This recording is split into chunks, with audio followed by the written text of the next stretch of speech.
আজকের ভূত এফএম। আশা করছি আপনাদের ভালো লাগবে। আজকে ঘুম নয়, আজকে শুধু ভয়। চলুন শুনে আসি প্রথম ঘটনা ডক্টর আরিফের কাছ থেকে।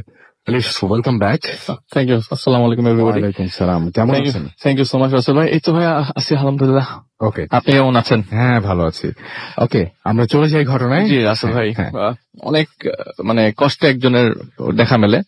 তো তিনি আমাকে একজনের কাছে নিয়ে যায়, বলে যে তুই এত ঘটনা খুঁজিস, আজকে একটা ঘটনা দিব তোকে। তো অনেক কিছু ডেসক্রিপশন চেঞ্জ করে দিবে। তো আমি যার সাথে দেখা করি তার বয়স মনে হয় 74-75 হবে। সে বয়সটা ঠিক মতো বলতে পারছে না আর কি। আচ্ছা। তো বলছে যে আমার নিজেরই একটা ঘটনা আছে। তো তার বাবা আর কি কবর খুঁড়তেন, সেই থেকেই প্রথাটা চলে আসে। তাদের জমি জমা ছাড়া কবরের খোঁড়ার মাধ্যমে কিছু খোরাক চলে আসে ফ্যামিলি। আচ্ছা।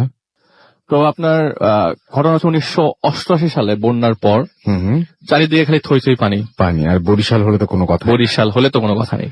যে বরিশালে যে ঘটনাটা, একটা কাউয়ারচর এরিয়াতে একটা জায়গা আছে বরিশালে, আপনার যেখানে নদী মানে আপনার যেখানে ঘাট এখন তার অপোজিটে কাউয়ারচর নামে একটা জায়গা আছে। তো এটার ভিতরে অনেক ভেতরে একটি গ্রামের ঘটনা। তো তখন আপনার 1988 সাল তো বুঝছেন, ওখানে এত সভ্যতার আলো তখনও পৌঁছায়নি। তো সে ওই অত্র এলাকার আর কি যত সব মানুষ মৃত্যু হতো সবার কবরই তিনি খুঁড়তেন। আচ্ছা। তার বাবাও খুঁড়তো, তার বাবা মারা যাওয়ার পর তিনি খুঁড়তেন। তখন তার বয়স হচ্ছে 45 বছর। পেশাই হচ্ছে এটা, এবং উনি এটাই রেগুলার করেন। জি। তো কোন মানুষ মারা গেলে তাকে ছাড়া কবর করা হতো না। আচ্ছা। এবং তার এত এক্সপিরিয়েন্স যে এখন যে ঘটনাগুলো রাসেল ভাই, সেই এক্সপিরিয়েন্স সবকিছুকে ধূলিসাৎ করে দেয়। আচ্ছা। তো একদিন আপনার প্রচন্ড গরম পড়েছে, তো আপনার সন্ধ্যা চলে আসছে, বিকাল গড়িয়ে সন্ধ্যা। তো সে একটি গাছের নিচে বসে রেস্ট নিচ্ছিল, বাতাসের জন্য ওয়েট করছে। যখন বাতাসে আরাম করে বসে আছেন, এমন সময় একটি লোক, মাগরিবের আজান তখন দিবে অবস্থা, একটি লোক তার কাছে আসে।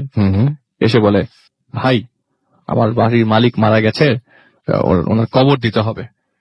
তো এত সুন্দর অমায়িক ভাবে বলে যে সে ওই জায়গা থেকে দাঁড়াতে বাধ্য হয়, অটোমেটিক দাঁড়িয়ে যায় সে, এবং তার পেছনে পেছনে হাঁটা ধরে। তো বলে বাড়িটা কথা বলে আপনার যে বাড়ি থেকে 1/2 মাইল দূরে। তো ওখান থেকে হাঁটা ধরে। তো হাঁটার ডিসক্রিপশন দিয়ে উনি দিল এভাবে যে আমি যদি 2 কদম দিই সেই লোকটি দেয় 8 কদম। তো অনেক ফাস্ট হাঁটছে। তো আমি তাকে ধরার চেষ্টা করি, যতই কাছে যাই ততই সে দূরে চলে যায়। তো গ্রামের যে আইল আছে, ক্ষেতের আইল দিয়ে হেঁটে চলে যাচ্ছে। তো যে বাড়িতে ঘটনা, সেই বাড়িটি জনশূন্য, কোনো মানুষ নাই। একটি বাড়িতে মানুষ মারা গেলে সবার আগে কান্নার মানে সাউন্ড চলে আসে কানে, যে এক মহিলারা কাঁদছে। কিন্তু ওই বাড়িতে কান্নার সাউন্ড আসতেছে সেটা একজন পুরুষের। আচ্ছা। তো বাড়িতে ঢোকার পরে পুরুষ কাঁদছে। ওকে। বাড়িতে ঢোকার পরে চারিপাশে গাছগাছালি, ওই ঘরটা বাড়ি মানে ঘরটার সামনে উঠোনের মধ্যে একটি লাশের খাটিয়া পড়া। লাশের খাটিয়াটা খোলা, এবং তিনি দেখলেন যে একটা কান্নার সাউন্ড ভেসে আসছে, এবং রুমের ভেতরে ঢুকে যায়। ঘরের ভেতরে ঢোকার পরে যেটা দেখে যে একটি লাশের পায়ের কাছে একজন লোক বসে কাঁদছে। এটা সেই লোক যে লোকটা তাকে নিয়ে আসছে, সেই লোকটাই পায়ের কাছে। তো তিনি দেখলো যে লাশের উপরে একটা ময়লা কাপড় লাশের উপরে আছে। তো এখন তো আমাকে মানে প্রিপারেশন নিতে হবে, লাশটাকে মানে গোসল করাতে হবে, কাফনের কাপড় পরাতে হবে। তো সে কি করে, মাথার কাছে যে মানে কৌতূহল বশত লাশটার কাপড়টা সরায়। অনেকেই লাশ মানে এটা স্বাভাবিক একটা ব্যাপার, সবাই দেখতে চায়। জি, সে কাপড়টা সরানোর পরে রাসেল ভাই যেটি দেখে সেটি হচ্ছে এই মানুষটি যাকে নিয়ে এসছে সেই মানুষটির লাশ, এবং সেই মানুষটির পায়ের সামনে বসে কাঁদছে, এবং সেই মানুষটির চেহারা তিনি দেখছেন। এবং মানে আমি কথা বলতে চাই যে গল্পটা এখানেই শেষ নয়, এরপর আর অনেক রাসেল ভাই আছে। মানে যেটা এইটুকু গল্প আমাদের শুনলে মনে হয় যে যে নিয়ে আসছে তার লাশ, এরকম আমরা হয়তো শুনেছি, কিন্তু এর পরের অংশটুকু আমরা আসলে মানে অবিশ্বাস্য। যে রাসেল ভাই যেটি হচ্ছে আমার নিজেরই প্রতিবার কথা বলছি, আর আমার মানে নিজেরই ভয় লাগছে কথা বলার সময়। ঘটনার সময় এক্স্যাক্টলি সে একই ফিল করেছে আমি। তো কি হলো, উনি দৌড়ে ঘর থেকে বের হয়ে গেল, উঠোনে ওই লাশের খাটিয়ার পাশে বসে মাথার মধ্যে হাত রেখে জোরে জোরে নিঃশ্বাস নিচ্ছে, বলে আল্লাহ তুমি আমাকে যা দেখিয়েছো ওইগুলো আমি দেখি নাই, এটা আমার দেখার কথা না। সে প্রার্থনা করে, আমি এইরকম আমার ডিসক্রিপশন, আমার এতদিনের এক্সপিরিয়েন্স এই ডিসক্রিপশন নাই, আমি কি করব এখন। সে চারিপাশে হন্ত হয়ে বেরিয়ে গেল বাড়ি থেকে, এবং হঠাৎ করে দেখলো ওই লোকটি তার পিছনে পেছনে চলে এসছে, বলে ভাই কবর তো দিতে হবে। তো সে আবার মানে ওনার অমায়িক ভাষায় সে আবারও তার পেছনে বাড়ির দিকে গেল, কিন্তু ভয় তো মনের থেকে যাচ্ছে না। তো সে কি করলো, আশেপাশে মানুষ খোঁজা শুরু করলো অনেক আছে কষ্টে। কিনা? কারণ ওই এলাকাটা তার কাছে একদম অপরিচিত, কিন্তু এতদিন ধরে সে ওই বাড়িতে, এই এলাকায় সেরকম কখনো আসেনি এবং এই লোকটিকেও সে কখনো দেখে নাই। আচ্ছা। তো যাই হোক, সে আপনার একজন মানুষ খুঁজে পেল এবং তাকে জিজ্ঞেস করলো যে ভাই এখানে মসজিদ কোথায় আছে। তখন ঈশার নামাজের আজান পড়েছে। আচ্ছা। তো তখন এটা বোঝা গেল যে রাত 7টা-8টার মাঝামাঝি। আর ওই সময় রাত 7টা-8টা মানে রাসেল ভাই এখনকার অনেক 3টা। রাত, অনেক রাত। হ্যাঁ। তো উনি কি করলো, ওই লোকটিকে বললো যে ভাই মসজিদ কোথায়। তো সেই মসজিদে ঈশার আজান পড়ছে, মুয়াজ্জিন আজান দিচ্ছে এবং ওখানে ইমাম চলে আসছে, মোটামুটি নামাজের প্রস্তুতি শুরু হয়ে গেছে ওই জায়গায়। তো ওখানে খাদেম সাহেবকে আচ্ছা। বললো যে ভাই একজন মারা গেছে, ওনার তো গোসল টোসল করাতে হবে, গরম প্রচন্ড, ডেড বডিটা যত তাড়াতাড়ি কবরস্থ করা যায় তত তাড়াতাড়ি ভালো। তো সে ওই খাদেমকে নিয়ে ওই বাড়িতে যাবে। তো গেল এবং বাড়িতে গিয়ে খাদেমের, রাসেল ভাই মানে ওখানকার একটা মানুষ মারা গেলে অনেক ধরনের প্রশ্ন সবার মধ্যে জেগে ওঠে, যে কিভাবে মারা গেল, কি হয়েছে। ওই খাদেম কোনো কিছু জিজ্ঞেসই করছে না, খালি বললো যে ভাই একটু চারিপাশে কাপড় টানান, গরম পানি নিয়ে আসেন। আর ওই যে বড়ই গাছ, অন্ধকারের ভিতরে বড়ই গাছ, তার সুন্দর সে জানে বুঝে গেল, ওই বড়ই গাছে কিছু বড়ইয়ের পাতা নিয়ে আসেন। আচ্ছা। আর মসজিদে যান, মসজিদে যে আপনি কিছু জিনিসপত্র পাবেন যেগুলি আমাদের লাশের গোসলের পরে জিনিসগুলো লাগে, কাফনের কাপড় থেকে শুরু করে রাসেল ভাই সবই রেডি মসজিদে। আপনি তখন বাইরে বলছিলেন আমাকে যে কাফনের কাপড়, আতর, কাফনের কাপড়, চাপাতি, সুরমা সব রেডি, স্মোক সব থোকায় থোকায় মসজিদের বাইরে সাজানো, যেন সবকিছুর প্রস্তুতি নেয়াই আছে। খালি মনে হয় যে ওনাকেই দরকার, জিনিসটা এরকম হয়ে গেছে। তো উনি কি করলেন, জিনিসগুলা সব সুন্দর সাজানো পেয়ে মানে ওনার প্রতি যত ঘন্টা পের হয় তত পার হচ্ছে তত তার মাথা খারাপ হয়ে যাচ্ছে। সে বাড়িতে আসলো এবং সব জিনিস হুজুরকে বুঝাই দিল। হুজুর মানে রাসেল ভাই বলতে গেলে গোসলের পানি যত গড়িয়ে আসে তত সুগন্ধি বেরিয়ে আসে। চমৎকার ভাবে গোসল করাচ্ছেন। এরকম গোসল তিনি আগে কখনো দেখেন নাই।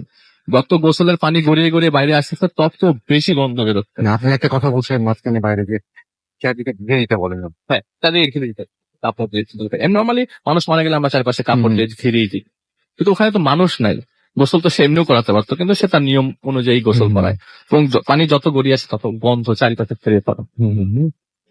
তো কি হলো, সে একটু অবাক হয়ে যাচ্ছে যে এরকম ঘটনা কখনো সে আগে দেখে নাই। হঠাৎ করে রাসেল ভাই যে জিনিসটা আসলে মানে জানি না সবাই কিভাবে নিবে, আমি কিভাবে নিয়েছি রাসেল ভাই, আমি ভয় পেয়ে যাই যে হঠাৎ করে 200 থেকে 300 জন লোক ওই বাড়ির দিকে এগিয়ে আসছে। তার ভাষ্য মতে যে 200-300 কখনোই হবে না, আরো বেশি মানুষ হবে। যে এখন যখনই সে চিন্তা করে যে এই লাশটাকে উঠিয়ে খাটিয়াটা ধরে নিয়ে যাবে কে, আমি আর হুজুরই তো আছি, আমরা দুজন মিলে কি নিতে পারবো? সেটাই তো। হঠাৎ করে চিন্তা করতে করতে 200 থেকে 300 জন মানুষ চলে আসলো। আকাশে চাঁদ এবং ক্লিয়ারলি সবই দেখা যাচ্ছে। এই 200-300 মানুষ রাসেল ভাই খালি কালিমা শাহাদাত পড়তে পড়তে আসছে। আচ্ছা। তো কালিমা শাহাদাত পড়তে পড়তে আসে, যখন কোনো লাশ আমরা নিয়ে যাই দেখা যায় যে কেউ মনে মনে পড়ে, কেউ আস্তে আস্তে পড়ে, কিন্তু এরা এমন তালে তালে পড়ছে কালিমা শাহাদাত যে একজনের মুখ থেকে মিস হচ্ছে না, কারণ এরকম সবাই জোরে জোরে পড়ছে। এবং কালিমা শাহাদাত পড়ে সবাই যখন কাছে আসলো, কাছে আসার পর আসলে কারোরই চেহারাই দেখা যাচ্ছিল না। মাথার টুপিটা পরিষ্কার, পাঞ্জাবি সাদা, সবকিছু ঠিক আছে, কিন্তু চেহারা কারোই পরিষ্কার না। সে কাঁধে কোদালটা কাঁধে নিল এবং লাশের সাথে সাথে চলা স্টার্ট করলো। তার ভয় তো রাসেল ভাই আস্তে আস্তে বাড়ছে, কমছে না। আমি কোথায় যাচ্ছি, আমাকে এই জায়গায় নিয়ে আসছে, আমার এটা কি আমার স্বপ্ন, আমার হ্যালুসিনেশন, আমি কি আমি নিজেও জানি না। অভিজ্ঞ একজন মানুষ, উনি কিন্তু এতদিন দিন ধরে কাজ করছে এবং ওনার বাবাও কাজ করেছে, কারণ ওনার বাবার কাছেও তিনি এরকম ঘটনা শোনেন। রাসেল ভাই লাশ নিয়ে হাঁটছে তো হাঁটছেই, মাইলকে মাইল হাঁটছে, 4 ঘন্টা 5 ঘন্টা হয়ে গেছে, রাস্তা শেষ হয় না। কবর কোথায়? কবর তো আশেপাশে কোথাও দিয়ে দিলেই হয়তো, রাস্তা শেষ হয় না। এবং এরকম রাস্তা সে আগে কখনো হাঁটে নাই। অনেকক্ষণ পরে তার কাছে মনে হয় আমি 6-7 ঘন্টা হাঁটলাম, হাঁটার পরে আমি একটা জায়গায় আসলাম, ঘুটঘুটে অন্ধকার, চারিপাশে অন্ধকার, খালি চাঁদের আলোতে আমি কিছু জিনিসগুলো বুঝলাম যে এটা একটা কবরস্থান। রাসেল ভাই অনেক বড়, ওই জায়গায় খালি থই থই পানি, মানুষ মারা গেলে দেখা যায় লাশ ভাসিয়ে দিচ্ছে। কিন্তু এই জায়গায় এত সুন্দর ফিল, এত সুন্দর মাঠ, এত বড় কবরস্থান সে আগে কখনো ওই এলাকায় দেখেনি। কবর যখন ঢুকে যায় কবরস্থানে ঢোকা মাত্রই, আসল ভাই এখন তো যাবে জানাজাতে, ঢোকা মাত্রই দেখা যায় যে ওই যে 200-300 মানুষ আসছিল পিছিয়ে পিছিয়ে, সবাই কালিমা শাহাদাত বলতে বলতে স্প্লিট আপ করে ফেলে, সব আলাদা আলাদা হয়ে 10-20 জন করে ভাগ করে মাঝখানে লাশটা চলছে, তারা ঘুরে ঘুরে যাচ্ছে।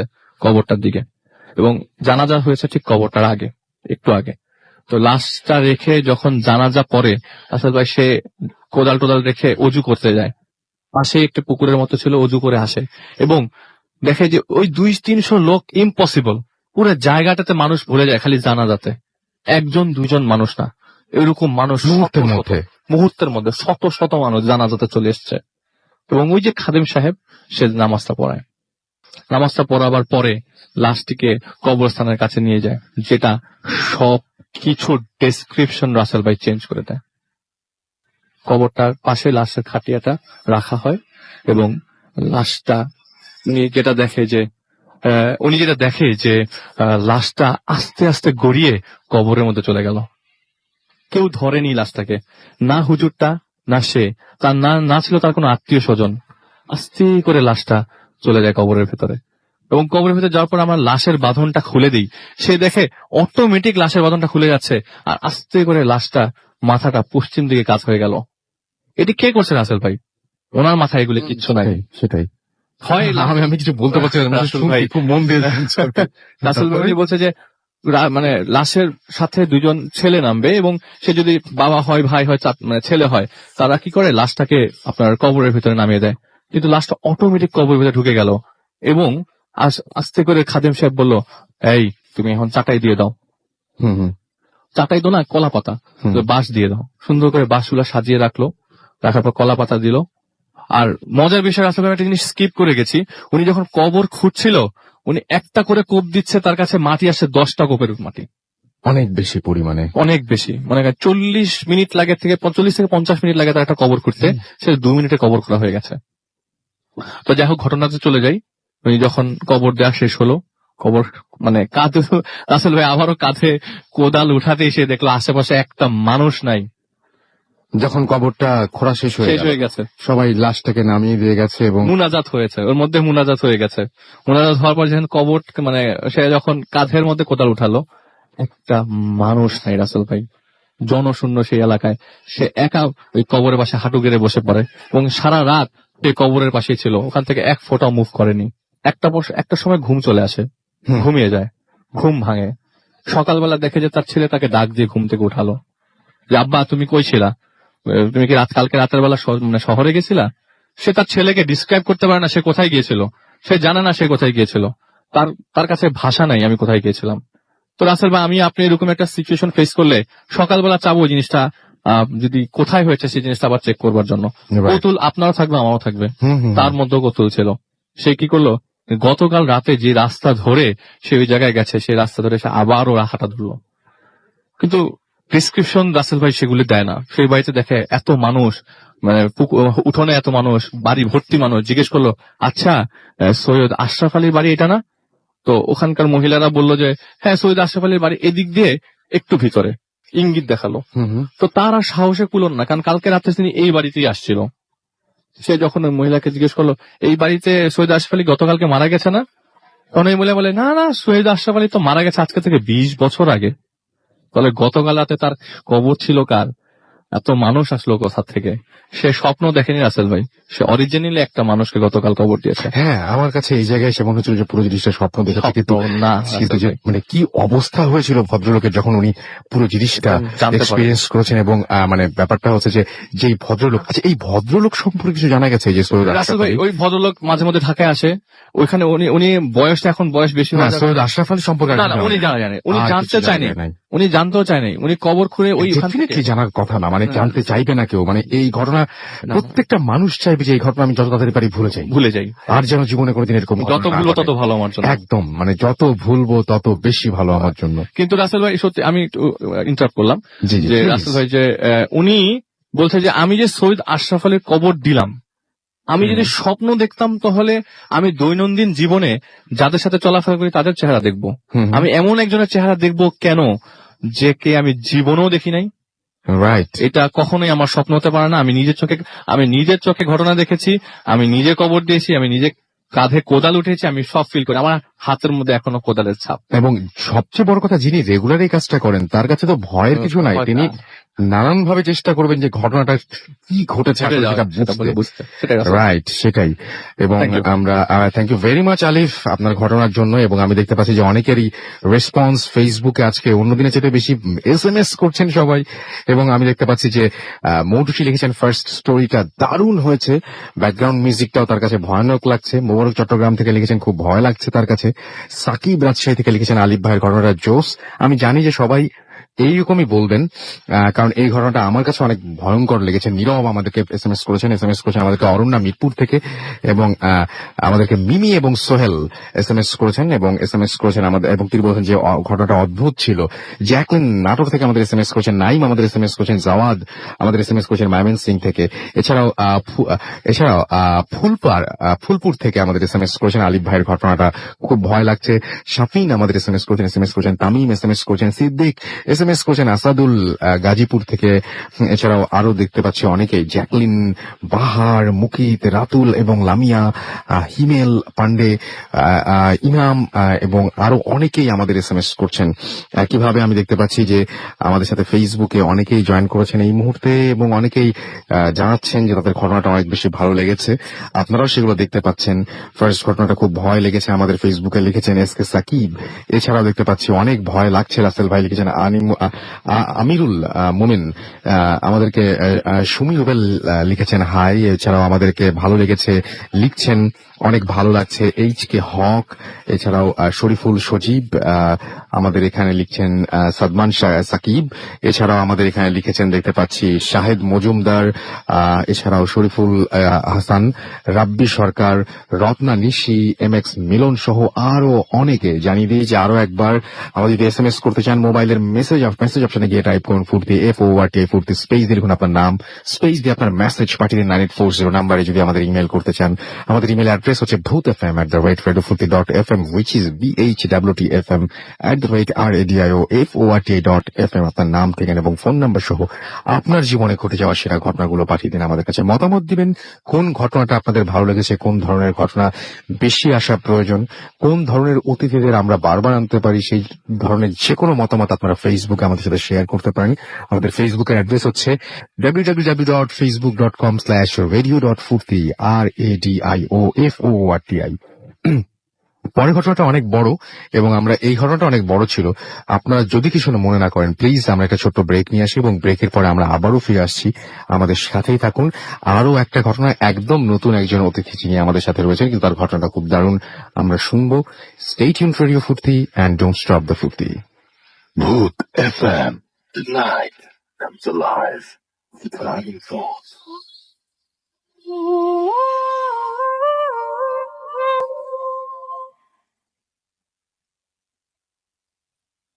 Yes, the night comes alive with গ্রামীণ ফোন। শুনছেন সব সময় রেডিও ফুর্তি 88.0 FM, আর চলছে ভূত FM। আপনাদের সবাইকে আরো একবার স্বাগত জানাচ্ছি, এবং আমরা কোনো কথা না বাড়িয়ে চলে যাচ্ছি আমাদের পরবর্তী অতিথির কাছে।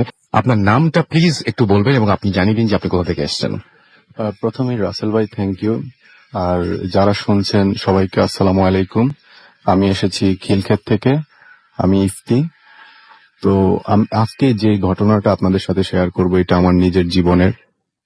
আমার বয়স তখন আমি ক্লাস 8-এ পড়ি, 95 or 6 এর ঘটনা এটা। তো তখন গ্রামের এরিয়া, চাঁদপুর থেকে 25 কিলোমিটার দক্ষিণে হাইমচর নামক জায়গায়। তো ওইখানে খুব অজপাড়াগা, ওইখানে বিদ্যুতের আলো থেকে শুরু করে সমস্ত কিছুই খুব দেরিতে এসেছে। তো আমার ওই জায়গাটাই আমার বেড়ে ওঠার এককালীন সময় আমার বাড়ি থেকে ঠিক কয়েক কদম দূরে একটা ঘন বন ছিল। সেই বনের পাশে আমরা কখনো যেতাম না, কারণ ছিল আমাদের ওইখানে যাওয়া বারণ। আমাদের দাদি, আমাদের মা আমাকে বলে দিত যে ওইখানে যেও না, ওইখানে প্রবলেম আছে। তো বাই দ্য ওয়ে আমরা কখনো ওদিকে যেতাম না। তো হঠাৎ করে একদিন স্কুল থেকে আসতে দেখি জমি জমার মাপ হচ্ছে। তো আশেপাশে সবাইকে জিজ্ঞেস করলাম, আচ্ছা এখানে কি হচ্ছে?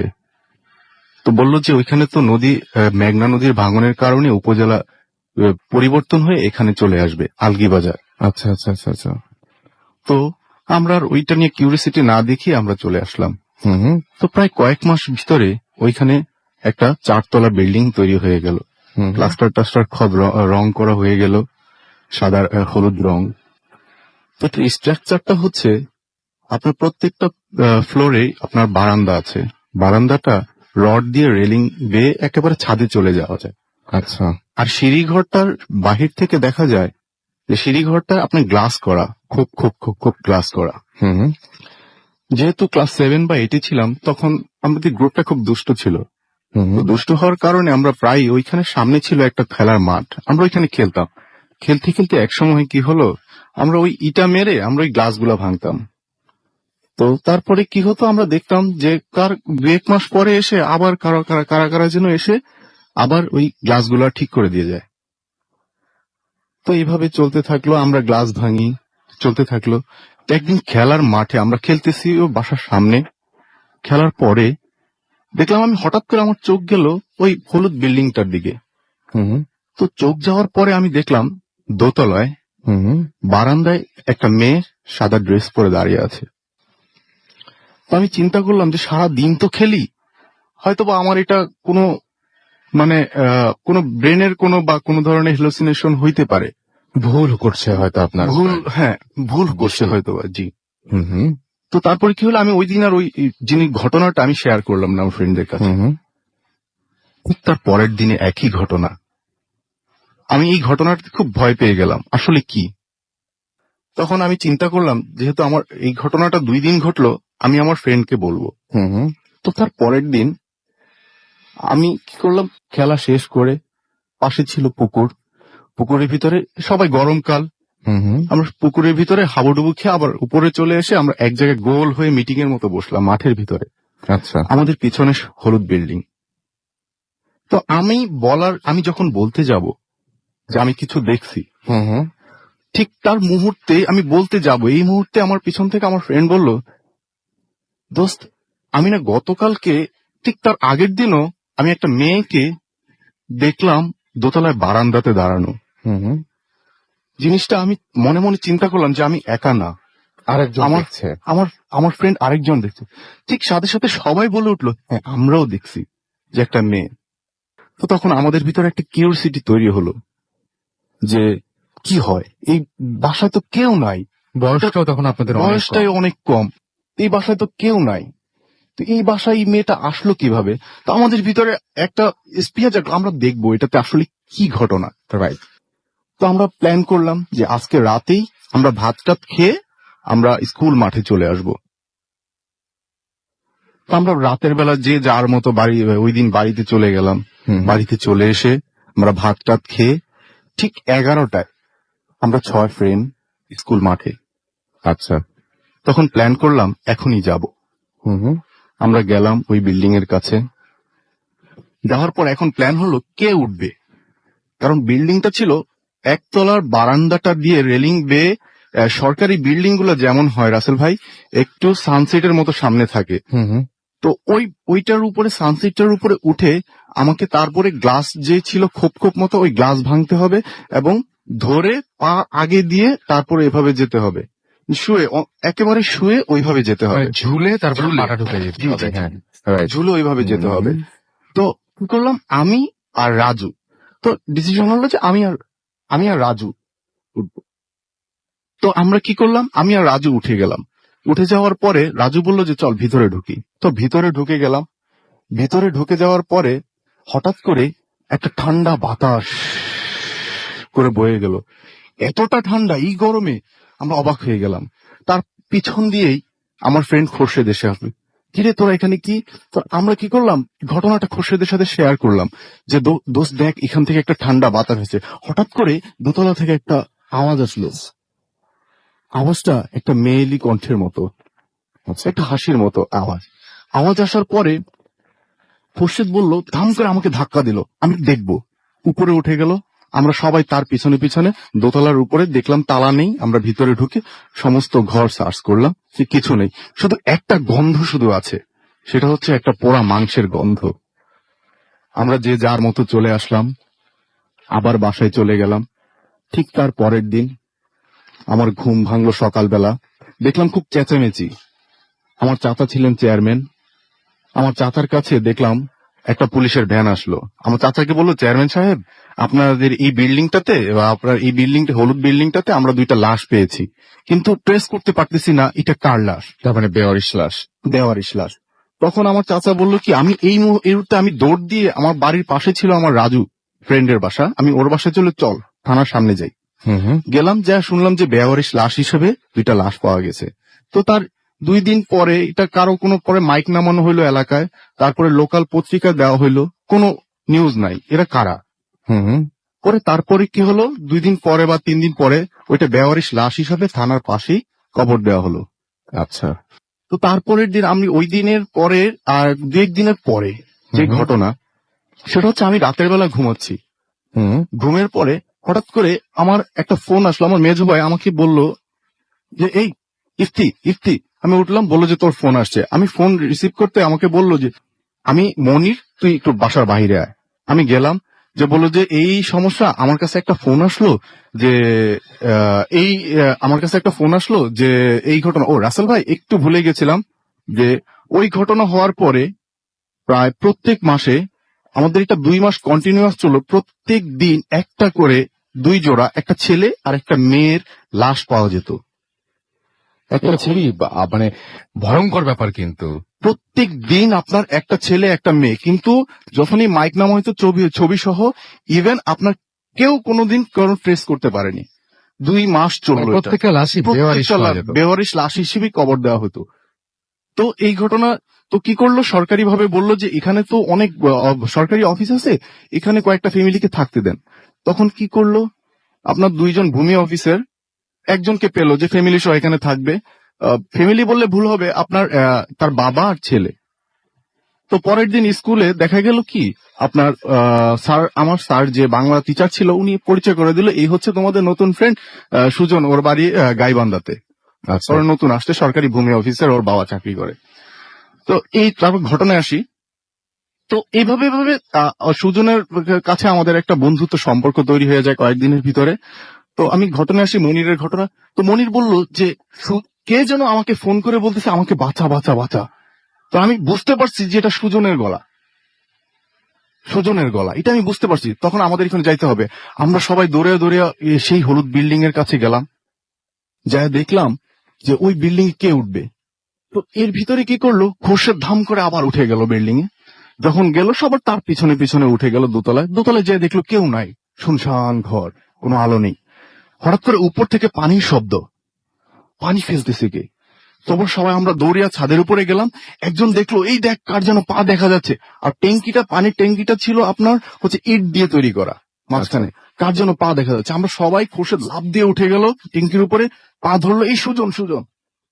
কি করলো, সুজনকে আমরা ধরে নিয়ে উপজেলা স্বাস্থ্য কমপ্লেক্সে নিয়ে গেলাম। ওই রাতে আমরা ভূমি অফিসের একজন লোকের মাধ্যমে খবর দিলাম যে সুজনের বাবা কোথায় আছে। বললো যে অফিসের কাজে ঢাকা গেছে। তো বললাম যে ওনাকে একটু খবর দেন, সুজনের এই অবস্থা। তো আমরা ও এখানে ছিল, আমরা যার মতো আবার বাড়িতে চলে যাই। তো সকালবেলা আমরা আসলাম, আইসে আবার সুজনের সাথে বললাম, সুজনের জ্ঞান ফিরেছে মেবি 11টায়। তখন আমি বললাম, দোস্ত কি হয়েছে? ও বলে যে দোস্ত আমাকে আর ওই বাসায় যাইতে দিস না, আমাকে ওরা মেরে ফেলবে। আমি বললাম যে ঘটনাটা বল, তোর বাবাকে বলতে হবে, বা এলাকার অনেক লোক আছে, আমি তাদেরকে বলবো যে ঘটনা কি হয়েছে।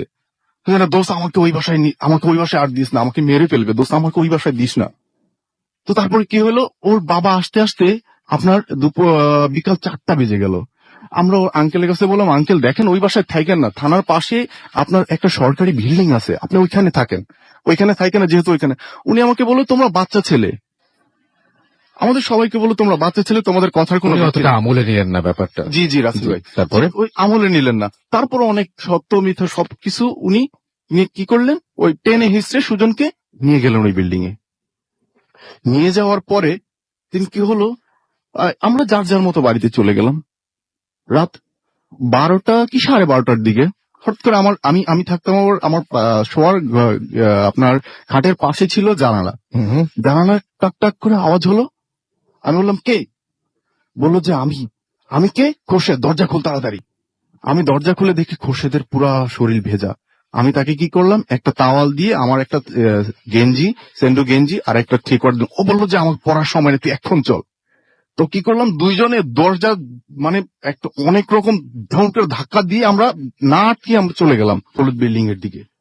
হলুদ বিল্ডিং এর দিকে যখন গেলাম, রাসেল ভাই বিশ্বাস করবেন না, এত বাতাস, এখানে এত বাতাস কিভাবে?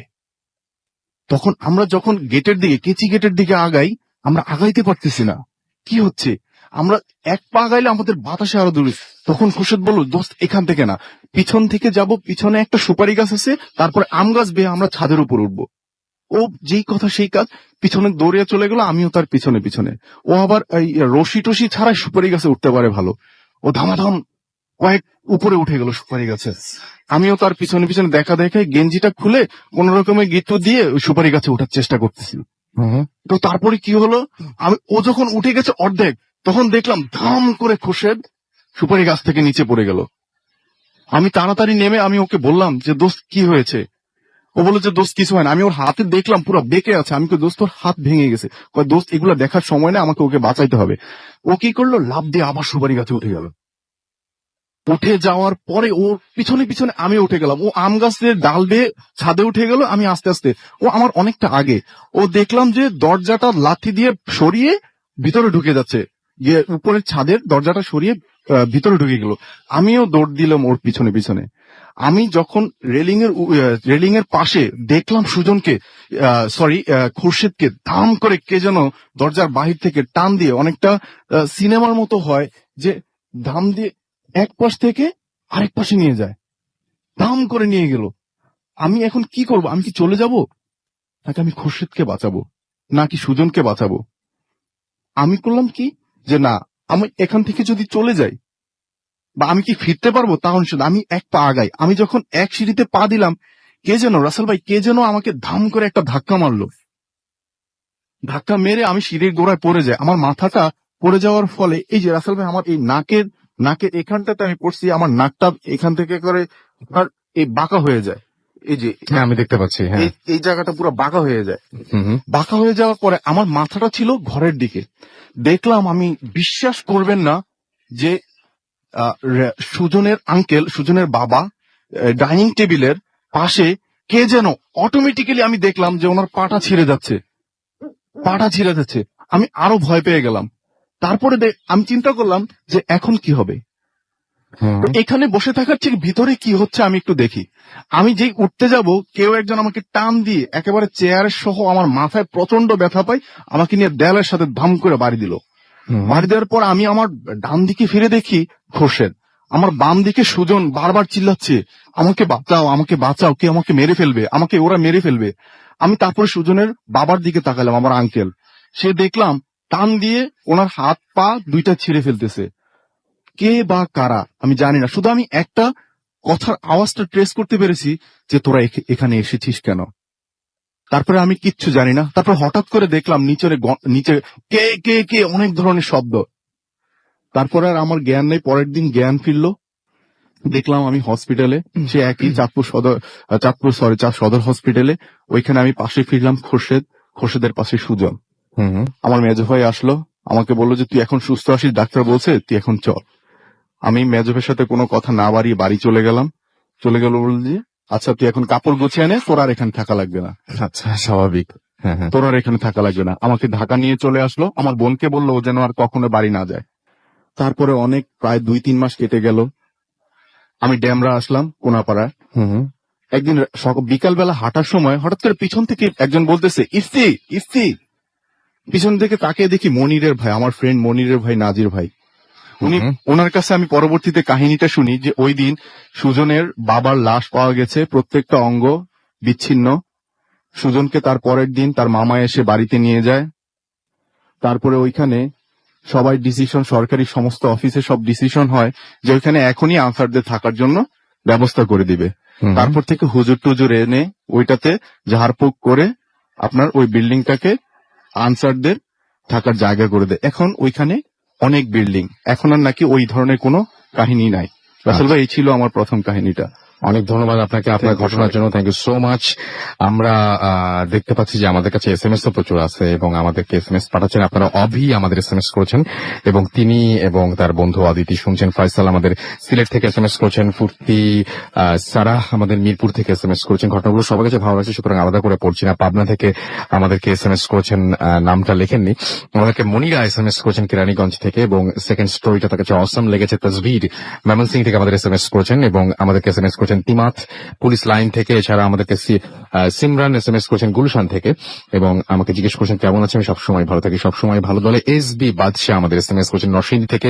জুয়েল আমাদের SMS করেছেন আমাকে মাহমুদ আপল মাহমুদ। এছাড়া আমাদেরকে SMS করেছেন, দেখতে পাচ্ছি যে MK নিলয়। এছাড়াও সমুদ্র ঝিনাইদহ থেকে আমাদের SMS করেছেন।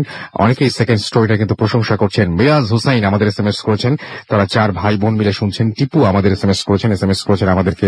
এছাড়া দেখতে পাচ্ছি কবি ফারুক খান বড়াইগ্রাম নাটোর থেকে। এছাড়াও আমাদেরকে দেখতে পাচ্ছি মুকিত এবং শিমু নেত্রকোনা থেকে SMS করেছেন। শাহরিয়ার আমাদের SMS করেছেন আমাদেরকে আরো অনেকে। এছাড়াও খুব ভালো লাগছে ফেসবুকে লিখেছেন মোহাম্মদ রাসেল। এছাড়াও মেহেদি হাসান শিবলু আমাদের বলেছেন ব্যাকগ্রাউন্ড সাউন্ডটা অনেক বেশি ভালো লাগছে তার কাছে। এইগুলো এই কমেন্টগুলো কিন্তু আপনিও দেখতে পাবেন। এছাড়াও অ্যাঞ্জেল আইরিন লিখেছেন খুব ভয় পাচ্ছেন তিনি। শাফিউল ইসলাম আল মামুন লিখেছেন আই লাভ ভূত FM। এছাড়াও তুষার আহমেদ লিখেছেন এখানে লিখেছেন আরজে মেশকাত। আচ্ছা, এছাড়াও রবির ইসলাম সিদ্দিকী, এছাড়াও মাহিদুল ইসলাম, এছাড়াও আমাদের দেখতে পাচ্ছি মাহমুদ হোসেন, ইব্রাহিম মোল্লা, আমারুল হাসান, মিসবা নূর, MD মাহিম সহ আরো অনেকে এখানে কমেন্ট করেছেন। সারা সপ্তাহ জুড়ে সেই কমেন্টগুলো আপনাদের পড়া যায় এবং আপনাদেরকে রিপ্লাইও দেই আমি, এবং সেই সাথে আপনাদের কাছ থেকেও জেনে নেওয়া যায় যে কোন ধরনের ঘটনাগুলো আপনাদের ভালো লাগে। আচ্ছা, হসপিটালের ঘটনা শুনতে চেয়েছেন। হসপিটালে একটা ঘটনা রয়েছে আমার কাছে এবং আরো একটা ঘটনা আলিফের কাছে রয়েছে, সেটা আমরা পরে শুনবো হয়তো যদি টাইম থাকে। একটা ছোট্ট ঘটনা পড়ি আমরা, এবং সেটা লিখেছেন যে তিনি যেভাবে লিখছেন সেভাবে পড়ছি। সালাম নিবেন রাসেল ভাই, আশা করি ভালো আছেন। আর আপনারা ভালো থাকলে, ভালো থাকা মানে ভূত FM ভালো থাকা, এবং ভূত FM এর সকল শ্রোতা এছাড়াও আরো অনেকজনকে তিনি শুভেচ্ছা দিয়ে শুরু করেছেন তার ঘটনাটি। আজ আমি যে ঘটনাটি শেয়ার করব তা মাশিউরের এক লোকের, আচ্ছা মিশরের এক লোকের কাছ থেকে শোনা, এবং সেই ঘটনাটি আমাকে আরবিতে বলেছে। আমি আমার মতো করে আপনাদের সাথে শেয়ার করছি। আমার ছোট ভাই, সে সৌদি আরবের জেদ্দা সিটির একটি গভর্নমেন্ট হসপিটালে কাজ করে। আপনারা হয়তো জানেন যে সৌদি আরবের ডেথ পেনাল্টি বা পাবলিক এক্সিকিউশন সম্পর্কে। এখানে এক্সিকিউশন বা মৃত্যুদণ্ড দেয়া হলে ওই ব্যক্তির মাথা দেহ থেকে বিচ্ছিন্ন করে ফেলা হয়। জেদ্দা এরিয়াতে যতগুলো ডেড এক্সিকিউশন হয় সবগুলো ডেড বডি ওই হসপিটালে আনা হয়, এবং ওখানেই তারা বেশ কিছু কিছু থাকে আর কি, যে ফর্মালিটিস থাকে, সেই ফর্মালিটিসের পরে তারপরে পরিবারের কাছে হস্তান্তর করা হয়। আমার ভাইয়ের কাজ ছিল ডেড বডিগুলোকে পাবলিক এক্সিকিউশনের এরিয়া থেকে আনার পর এক্সিকিউশনের কাপড় ধুলো এবং সবকিছু চেঞ্জ করে দিয়ে তার মাথা থেকে, তার বডি থেকে, মাথা থেকে ক্লিন করা এবং একটা রুমে রাখা, এবং ওই ডেড বডির সকল ডকুমেন্টস রেডি করা এবং তারপরে কফিন বক্সে যার যার রিলেটিভের কাছে পাঠিয়ে দেওয়া। এবং ওই ডেড বডি রাখার রুমটির ঠিক 20-30 ফিট সামনে ছিল তার রুম। একদিন রাতের ঘটনা, রাত তখন 2টা হবে এবং সে বাথরুমে যাবার জন্য ওঠে।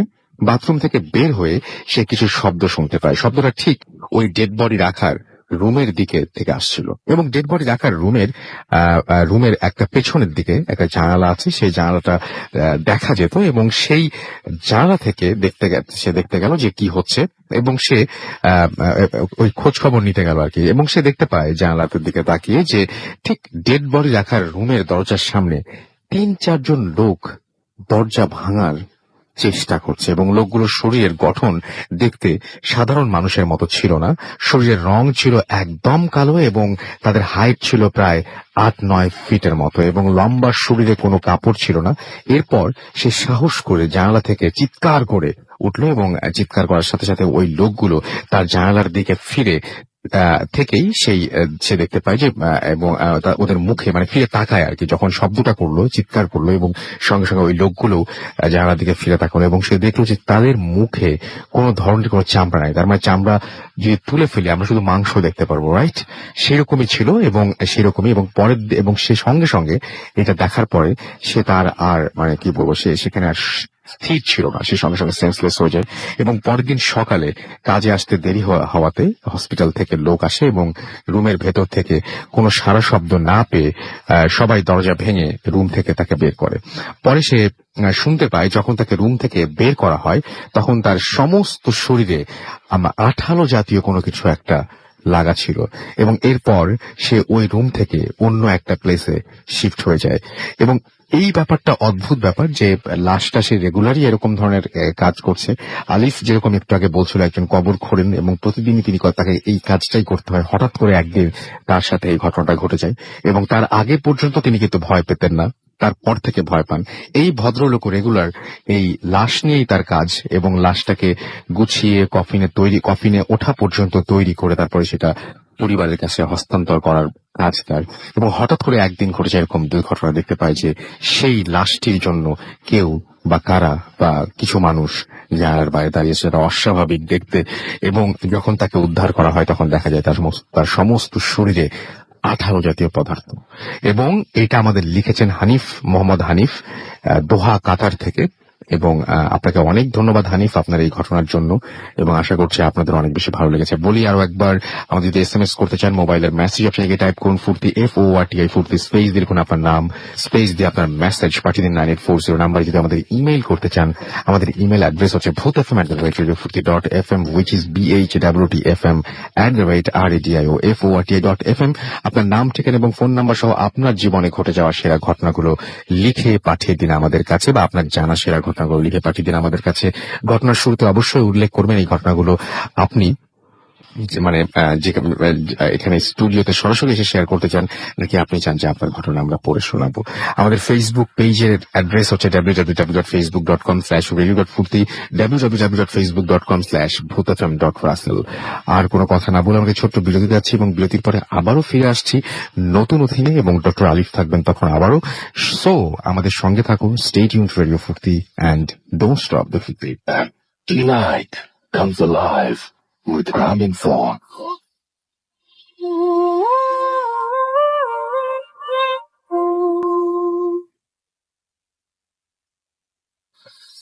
Welcome back. শুনছেন সবসময় রেডিও ফুর্তি 88.0 FM। ঘড়িতে সময় রাত 12টা বেজে 52 আমি রাসেল আছি, সাথে আমার সাথে রয়েছে মাসুম, এবং আজকের অতিথিরা আপনাদের সবাইকে আরো একবার স্বাগত জানাচ্ছি ভূত এফএমে।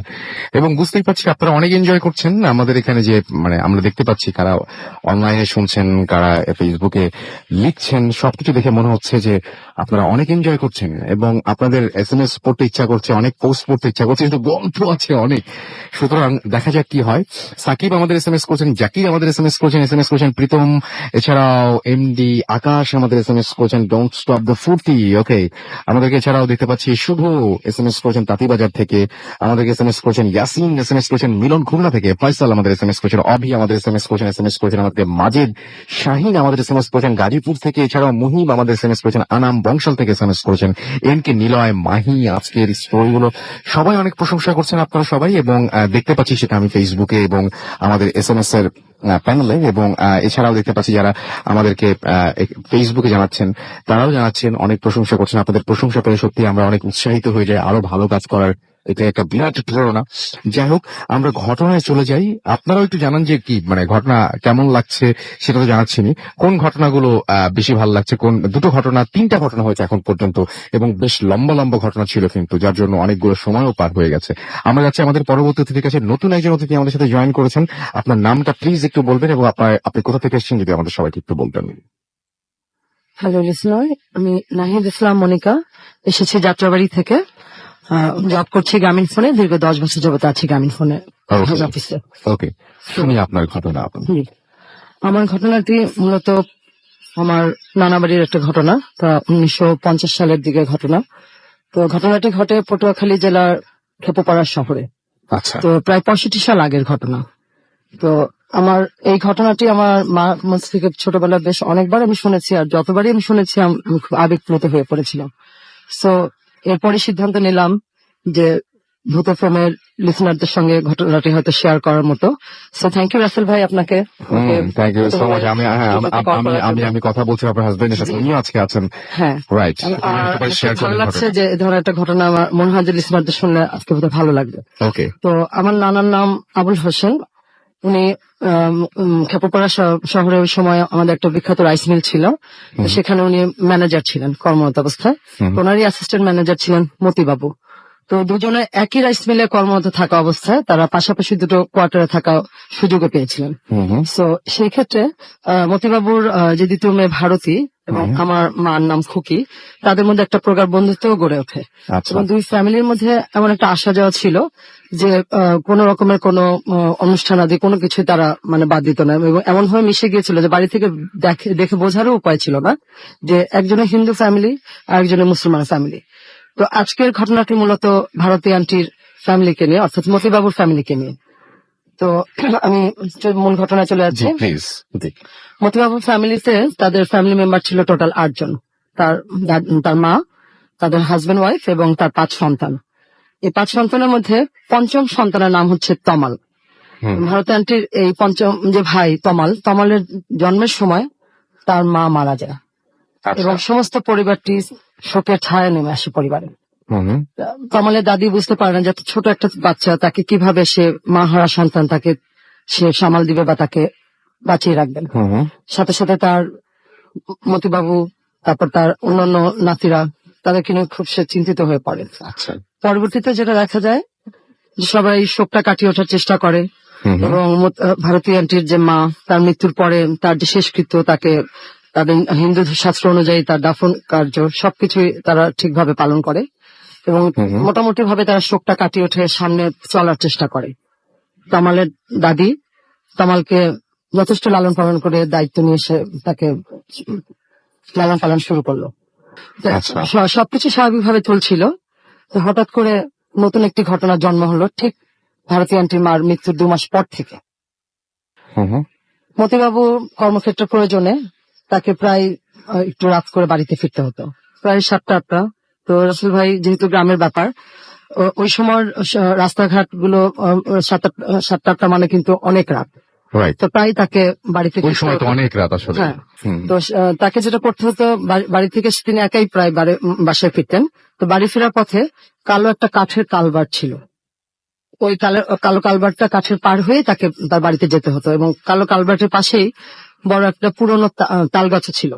একদিন উনি বাড়ি ফেরার পথে হঠাৎ করে যখন সে কাঠের কালো কালভার্টটা পার হচ্ছেন, তালগাছটার কাছাকাছি আসার পর হঠাৎ করে তার দৃষ্টি তাল গাছের দিকে পড়লো। দেখতে পেল যে তার মৃত স্ত্রী অর্থাৎ ভারতীর আন্টির মা, তিনি ওখানে দাঁড়িয়ে আছেন তাল গাছের নিচে এবং এক দৃষ্টিতে সে তার হাজবেন্ডের দিকে তাকিয়ে আছেন এবং তাকে ইশারা করে ডাকছেন যে শুনছো, তোমার সঙ্গে কথা আছে, ইশারা দিচ্ছে। ইশারাটা দেখে প্রথমে হকচকিয়ে গেলেন। উনি যথেষ্ট সাহসী মানুষ। হঠাৎ করে সে মনে করলো যে হয়তো তার কোনো মতির ভ্রম হয়েছে অথবা হ্যালুসিনেশন হচ্ছে, যে তার স্ত্রীকে খুব ভালোবাসতেন। তার কাছে মনে হলো যে এটা হয়তো তার কোনো মনের ভুল।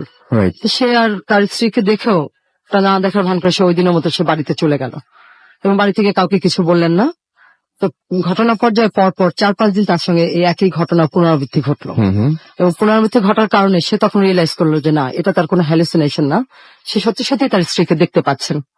এবং ঘটনার 5ম দিনে যখন মতিবাবু আবার সেই কালভার্ট পার হয়ে বাড়ির দিকে তার কাজ শেষ করে ফিরছিলেন, 5ম দিনের দিন মতিবাবুর স্ত্রী তার দিকে এগিয়ে আসলেন কথা বলার জন্য। যখন সে দেখতে পাচ্ছেন যে তার হাজবেন্ড কোনো রেসপন্স করছেন না, 5ম দিনে সে তার একটু এগিয়ে আসলো তার ওই তাল গাছের দিক থেকে তার হাজবেন্ডের দিকে, যে শুনছো, তোমার সঙ্গে কথা আছে। তো ওই দিন মতিবাবু ভরকে গেলেন যে অ্যাকচুয়ালি আসলে সে তো জানে যে তার স্ত্রী নেই, সে মৃত, তাহলে কে তার সঙ্গে কথা বলার চেষ্টা করছে। সে নিজের সঙ্গে বুঝে উঠতে না পেরে সে তড়িৎ গতিতে ওই জায়গাটা দ্রুত ত্যাগ করে বাড়ির দিকে চলে গেলেন। বাড়িতে গিয়ে ওই দিন তিনি তার মার সঙ্গে খাবার টেবিলে এসে শেয়ার করলেন যে মা, গত কয়েকদিন যাবত আমার সঙ্গে কিছু ঘটনা ঘটছে, আমি ভারতীর মাকে দেখতে পাচ্ছি। তো তার মা ভাবলো যে হয়তো ছেলে তার ওয়াইফকে খুব ভালোবাসতো এবং সেই শোকে হয়তো এবং হয়তো শোকে কাতর হয়ে যেহেতু তাকে Right. মিস করছে, হয়তো সে তাকে দেখতে পাচ্ছে ভুল তো দেখছে হয়তো। বললো যে বাবা ও কিছু না, এটা হয়তো তোমার কোনো মনের ভুল, সবকিছু ঠিক হয়ে যাবে, নিজেকে শক্ত করো। সে মতি বাবু মার সঙ্গে কথা বলে একটু আশ্বস্ত হয়ে রাতে খাবার দাবার খেয়ে ঘুমাতে চলে গেলেন।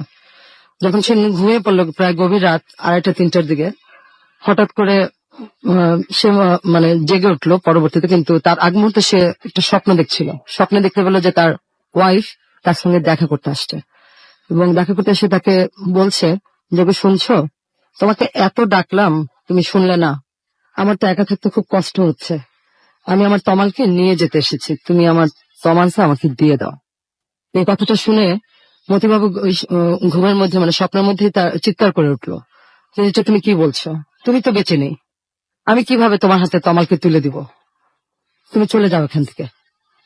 তো যখন সে খুব জোরে চিৎকার করে এই কথাগুলো স্বপ্নের ভিতরে তার ওয়াইফকে বলছিল, ওই অবস্থায় তার মানে ঘুমটা ভেঙে গেল। ঘুম থেকে উঠে বসে সে দেখে যে আসলে কিছুই না, উনি এতক্ষণ স্বপ্ন দেখছিলেন। যাই হোক, কিছুক্ষণ পর সে নিজেকে আশ্বস্ত করে আবার শুয়ে পড়লো, ঘুমিয়ে পড়লো। তো ভারতের মা এর পরের দিন যেটা হলো, তাদের বাড়িতে সন্ধ্যার দিকে ভারতীয় আন্টির যে দাদি, উনি খুব ধার্মিক ছিলেন, উনি পুজো পাঠ, অনেক ধরনের তন্ত্রমন্ত্র এবং কিছু তান্ত্রিক বিদ্যাও তার জানা ছিল। হয়তো সপের বশবর্তী করে হলেও তার এগুলো বেশি কিছু জানা ছিল, তো সে এগুলো রেগুলার করতো। তো সন্ধ্যার সময় সে পুজো শেষ করে সে তার ঘরে আসলো। তো যেহেতু তার আগের দিন তার স্বামীর সঙ্গে দেখা করলো এবং কয়েকদিন যাবতীয় ভারতীয় আন্টির মা চেষ্টা করছে তার হাজবেন্ডের সঙ্গে একটা কমিউনিকেশন করতে পারছে না, তো পরের দিন ওই দিন সন্ধ্যায় সে বাড়িতে এসে উপস্থিত হলো এবং ভারতীয় আন্টির দাদি যখন সন্ধ্যা পুজো শেষ করে তার শোবার ঘরে আসলো, হঠাৎ করে তার দৃষ্টি গেল জানালার দিকে, ঘরের জানালার দিকে। দেখলো যে জানালার ঠিক বাইরে একদম গা ঘেঁষে ভারতীয় আন্টির মা, মানে অর্থাৎ তার ছেলের বউ দাঁড়িয়ে আছে এবং অপলক দৃষ্টিতে সে তার বিছানার শোয়া যে তার ছোট সন্তান যাকে রেখে তিনি মারা গেছেন তমালের দিকে তাকিয়ে আছেন এক দৃষ্টিতে। তো দাদি দেখে ঘাবড়ালেন না, দাদি আস্তে করে বিছানার পাশে এসে তমালের পাশে বসলো, বসে সে জানালার দিকে তাকিয়ে তার ছেলের বউকে প্রশ্ন করলো, কি চাও তুমি এখানে, কেন এসেছো? তার উত্তরে সে তার শাশুড়িকে প্রত্যুত্তর দিল যে মা, এখানে আমার একা থাকতে খুব কষ্ট হচ্ছে, আমি তমালকে নিয়ে যেতে এসেছি, তুমি আমাকে দিয়ে দাও মা, আমি তমালকে নিয়ে যাব। এই কথা শোনা মাত্র দাদি ভরকে গেলেন, সে তমালকে জড়িয়ে ধরলেন এবং চিৎকার চেঁচামেচি শুরু করলেন যে কি বলছো তুমি, চলে যাও তুমি, আমি কিভাবে তমালকে তোমার হাতে তুলে দিব। তো দাদুর চিৎকারে তার বাকি নাতিরা, বাড়িতে আরো 2জন কাজের লোক ছিলেন, তারাও দৌড়ে তার ঘরে চলে আসলো যে কি হয়েছে। আচ্ছা। তো এই কথা শুনে যখন সবাই চলে আসলো, দাদি বা তার বাকি নাতি এবং কাজের যে লোক ছিল তাদের কাছে তমালকে হ্যান্ড ওভার করে সে দৌড়ে পুজো ঘরে চলে গেল। গিয়ে তার গঙ্গা জল ছিল, সে গঙ্গা জলের বাটিটা সে নিয়ে আসলো, সে কৌটোটা এনে সে সারা ঘরে গঙ্গা জলটা ছিটিয়ে দিল এবং কিছু তন্ত্রমন্ত্র পড়া শুরু করলো। আচ্ছা। উনি যখন মন্ত্র পড়া শুরু করলেন, যেগুলো সে জানতেন, যেগুলো দিয়ে ঘর বন্ধ করা যায়, তখন সে ঘরে ফিরে এসেও দেখলো যে তখনও ভারতীয় আন্টির মা যে আমার পাশেই দাঁড়ানো আছে। বেশ কিছুক্ষণ মন্ত্র পড়ার পর, পানি ছিটানোর পর, প্রায় ঘন্টাখানেক পরে বোধহয় সে হঠাৎ করে তাকে দেখে যে তিনি আর সেখানে নেই, চলে গেছেন। আচ্ছা। তো দাদি ওই দিনের মতো মোটামুটি সবকিছু গুছিয়ে তমালকে নিয়ে একটু সেভ করলো এবং সে সিদ্ধান্ত নিল যে না, কোন একটা সমস্যা, যেহেতু তার ছেলেও তাকে ইনফর্ম করেছে যে তার সঙ্গে দেখা দিচ্ছে এবং অলরেডি তার সামনেও চলে আসছে, তো সেখানে একটা কোনো ব্যবস্থা নেওয়া উচিত। তো তিনি করলেন কি, তাদের একজন পারিবারিক তান্ত্রিক ছিলেন যার কাছ থেকে অনেক সময় উনি অনেক সলা পরামর্শ বা বুদ্ধিশুদ্ধি করতো কোনো প্রয়োজন থাকলে, তো উনি তাকে জানালেন যে আমার বাড়িতে তো এরকম সমস্যা হচ্ছে, তো আমি কি করতে পারি। তো উনি ওনাকে কিছু ব্যবস্থা দিলেন এবং কিছু লাল সুতো পরেও দিলেন যে প্রত্যেকের হাতে, তার বিশেষ করে তার ছেলে, তার নাতি, তাদের সেফটির জন্য তাদের হাতে বেঁধে দেওয়ার জন্য। আচ্ছা। তো ওগুলো দাদি নিয়ে এসে সে যথাযথ ব্যবস্থা নিল এবং বিশেষ করে উনি যে ঘরে থাকতেন তমালের রুমটা তিনি বন্ধ করে দিলেন, যাতে তার রুমে কোনোভাবেই যেন ভারতীয় আন্টির মা প্রবেশ করতে না পারে। আচ্ছা। এবং পাশাপাশি মতিবাবুর যে শোবার রুম, সেখানে সে একটা গঙ্গা জলের আলাদা একটা ছোট কলসি রেখে দিল ছেলের সেফটির জন্য। আচ্ছা। যাই হোক, যখন শাশুড়ির সঙ্গে কথা বললো, ভারতীয় আন্টির মা কোনো সেরকম রেসপন্স পেল না, রিপ্লাই পেল না, যে তার শাশুড়িও তার সঙ্গে একমত না। পরবর্তী সে যেটা করলো, সন্ধ্যা হলেই সে তার বাড়িতে আনাচে কোনাচে দাঁড়িয়ে থাকা শুরু করলো এবং তার অন্যান্য বাকি যে সন্তানরা, যেমন ভারতীয় আন্টি, তার বোন সন্ধ্যা, নন্দা, তার যে আরো 2 ছেলে পেন, তাদের সঙ্গে দেখা দেওয়া শুরু করলো। আচ্ছা। বাচ্চারা হয়তো পড়ার টেবিলে পড়তেছে, হঠাৎ করে দেখে তার মা হয়তো দরজায় দাঁড়িয়ে আছে বা জানলায় দাঁড়িয়ে আছে। হয়তো যেহেতু রাসেল ভাই জানেন যে গ্রামের বাড়িতে টয়লেট গুলো একটু দূরে থাকে, তখন যেহেতু 50 বছর আগের ঘটনা, কোয়ার্টার গুলো থেকে টয়লেট গুলো বেশ কিছুটা দূরেই থাকতো। তো দেখা যেত হয়তো তারা যাচ্ছে, সন্ধ্যার পরে হয়তো ল্যাট্রিনে যাচ্ছে আসতেছে, ঠিক তখন হয়তো ল্যাট্রিন থেকে বের হলো, দেখতেছে কিছু দূরে হয়তো আম গাছ তলায় তার মা দাঁড়িয়ে আছে। বাচ্চারা দেখে তো চিৎকার করে উঠতো, দাদিকে ডাকতো, বাবা সবাই দেখতে পেতে শুরু করলো। হ্যাঁ, সবাই দেখতে পেতে শুরু করলো। খুবই এবং এমন একটা অবস্থা যে একটা ভয়ঙ্কর পরিস্থিতি, যে তাদের রাতের বেলা চলাফেরা, খাওয়া দাওয়া, বাচ্চাদের সবকিছু একটা মানে ভয়ঙ্কর একটা ভৌতিক পরিস্থিতির মধ্যে দিয়ে তাদের চলে গেল। মানে তারা আতঙ্কের মধ্যে সবসময় থাকতো যে কখন এই বুঝি তাকে দেখে, এই বুঝি তাকে দেখে। এবং এমন ভাবে সে মানে তাদের সঙ্গে দেখা দেওয়া শুরু করলো যে তাদের দৈনন্দিন যে স্বাভাবিক চলাফেরা সেটাও বন্ধ হয়ে যাওয়ার প্রায় উপক্রম হলো।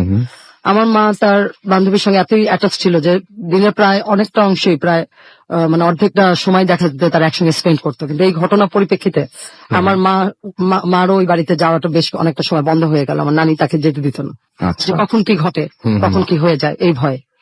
তো যাই হোক, ঘটনার পর যে ভারতী আন্টির মা প্রায় তার হাজবেন্ডের সঙ্গে নক করতে থাকলো, কখনো সেই অফিসের থেকে বাড়ি ফেরার পথে, কখনো বা তার শোবার রুমে দেখা দেওয়া শুরু করলো। এবং যখনই সে দেখা দিত, তার মুখে একটাই শুধু উক্তি ছিল, আমার ছেলেকে আমি নিয়ে যাবো, আমার ছেলেকে তোমরা দিয়ে দাও, আমি আর একা থাকতে পারছি না। তো মতিবাবু একদিন এরকম ঘটনা পর্যায়ে চলছে বেশ কিছুদিন। একদিন মতিবাবু বাড়িতে ফিরলেন, বাড়িতে ফিরে খাওয়া দাওয়া শেষ করে ঘুমাতে গেলেন। ঘুমাতে যাওয়ার এক পর্যায়ে গভীর রাতে হঠাৎ করে তার কাছে মনে হলো কেউ যেন তার পা ধরে টানছে। আচ্ছা। পা ধরে টানার ইয়ে দেখে তার তন্দ্রা ছুটে গেল। সে চোখ মেলে তাকিয়ে দেখলো যে তার যে মৃত স্ত্রী তার পা ধরে টানছে, সে তার পায়ের কাছেই বসে আছে। তো দেখে মতিবাবু খুব বিরক্ত হয়ে উঠে বসলেন এবং পাটা ছট করে মানে তার হাত থেকে সরিয়ে ফেললেন এক ঝটকায়। তখন খুব বিরক্ত হয়ে বললেন যে কিরে, তুই আবার আসছিস আমাকে বিরক্ত করতে? তখনও তার মুখে সে একই কথা, আমি তো তোমাকে বললাম আমার একা থাকতে খুবই কষ্ট হচ্ছে, তুমি আমার ছেলেকে আমাকে দিয়ে দাও। আচ্ছা। তো মতিবাবু এবার খুব বিরক্ত ফিল করলেন, যেহেতু ঘুমের ভিতরে সেরকম পা টানাটি করে তাকে উঠিয়েছে, অনেকদিন যাবত তাকে একই কথা বলে চলছে। ওই দিন উনি যেটা করলেন যে ওনার বিছানার পাশে তার হাতের কাছে যে গঙ্গা জলের যে কলসিটা তার মা রেখে দিয়েছেন তার কাছে, ওটা সে হাতে নিয়েছে এবং নিয়ে চট করে ওখান থেকে বেশ কিছু গঙ্গা জলের পানি তার স্ত্রীকে গায়ের উপর ছিটকে দিল। যখনই তার গায়ের উপর পানিটা পড়েছে, তিনি হঠাৎ করে তার রুম থেকে গায়েব হয়ে চলে গেল এবং খুবই ক্রুদ্ধ হয়ে চলে গেল।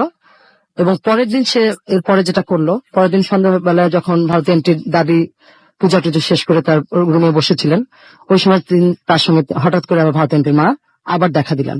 এবং সে যেহেতু ঘরে ঢুকতে পারতো না, ঠিক ওই জানালার কারণে সে এসে দাঁড়িয়ে তার শাশুড়িকে খুব অগ্নিমূর্তি ধরে সেদিন নাকি তাকে খুব শাসিয়ে গেল। এবং ওই দিন শাশুড়ির সঙ্গে তুই তোকারি করেও কথা বললো যে তুই তো আমার ছেলেকে আমাকে দিলি না, এত করে বলার পরও, তো যা এবার আমি তোর ছেলেকে আমার সাথে নিয়ে যাবো বলে সে তৎক্ষণাৎ ওখান থেকে চলে গেল। তো তার এই অগ্নিমূর্তি এবং তার কথা বলার ভঙ্গি দেখে ভারতী আন্টির দাদি খুবই ঘাবড়ে গেলেন ওদিন, যে এত কিছু করার পরও সে কোনোভাবে পরিস্থিতি সামাল দিয়ে তাকে ধরে রাখতে পারছেন না। তো তারপরে বারবার একই ঘটনা পুনরাবৃত্তি ঘটছে এবং আজকে তার ছেলেকে নিয়ে যাওয়ার হুমকি দিল। তার মনটা খুব অস্থির হয়ে গেল যে কি করণীয়, এখন আর কি করা যায়। তো যাই হোক, সে খুব চিন্তা ভাবনার ভিতর ছিল। ওদিন রাতে মতিবাবু বাড়ি ফিরলেন এবং বাড়ি ফেরার পথে সে আবার শুনতে পেল যে তার ছেলে পরের দিন পহেলা বৈশাখ, যে এবং প্রতি বছরই ওই এলাকায় একটা ইয়ে ছিল যে 3-4 কিলোমিটার ধরে একটা বিল ছিল আমাদের খেপুপাড়া শহরে। পয়লা বৈশাখ উপলক্ষে ওখানে একটা বিলে মাছ ধরার আয়োজন হতো এবং মতিবাবু, আমার নানা, তারা প্রায় তাদের বন্ধু বান্ধব প্রতি বছর তারা মাছ ধরাতে যেত এবং এটা তাদের একটা নেশা এবং মতি ছিল, খুব এনজয় করতো তারা।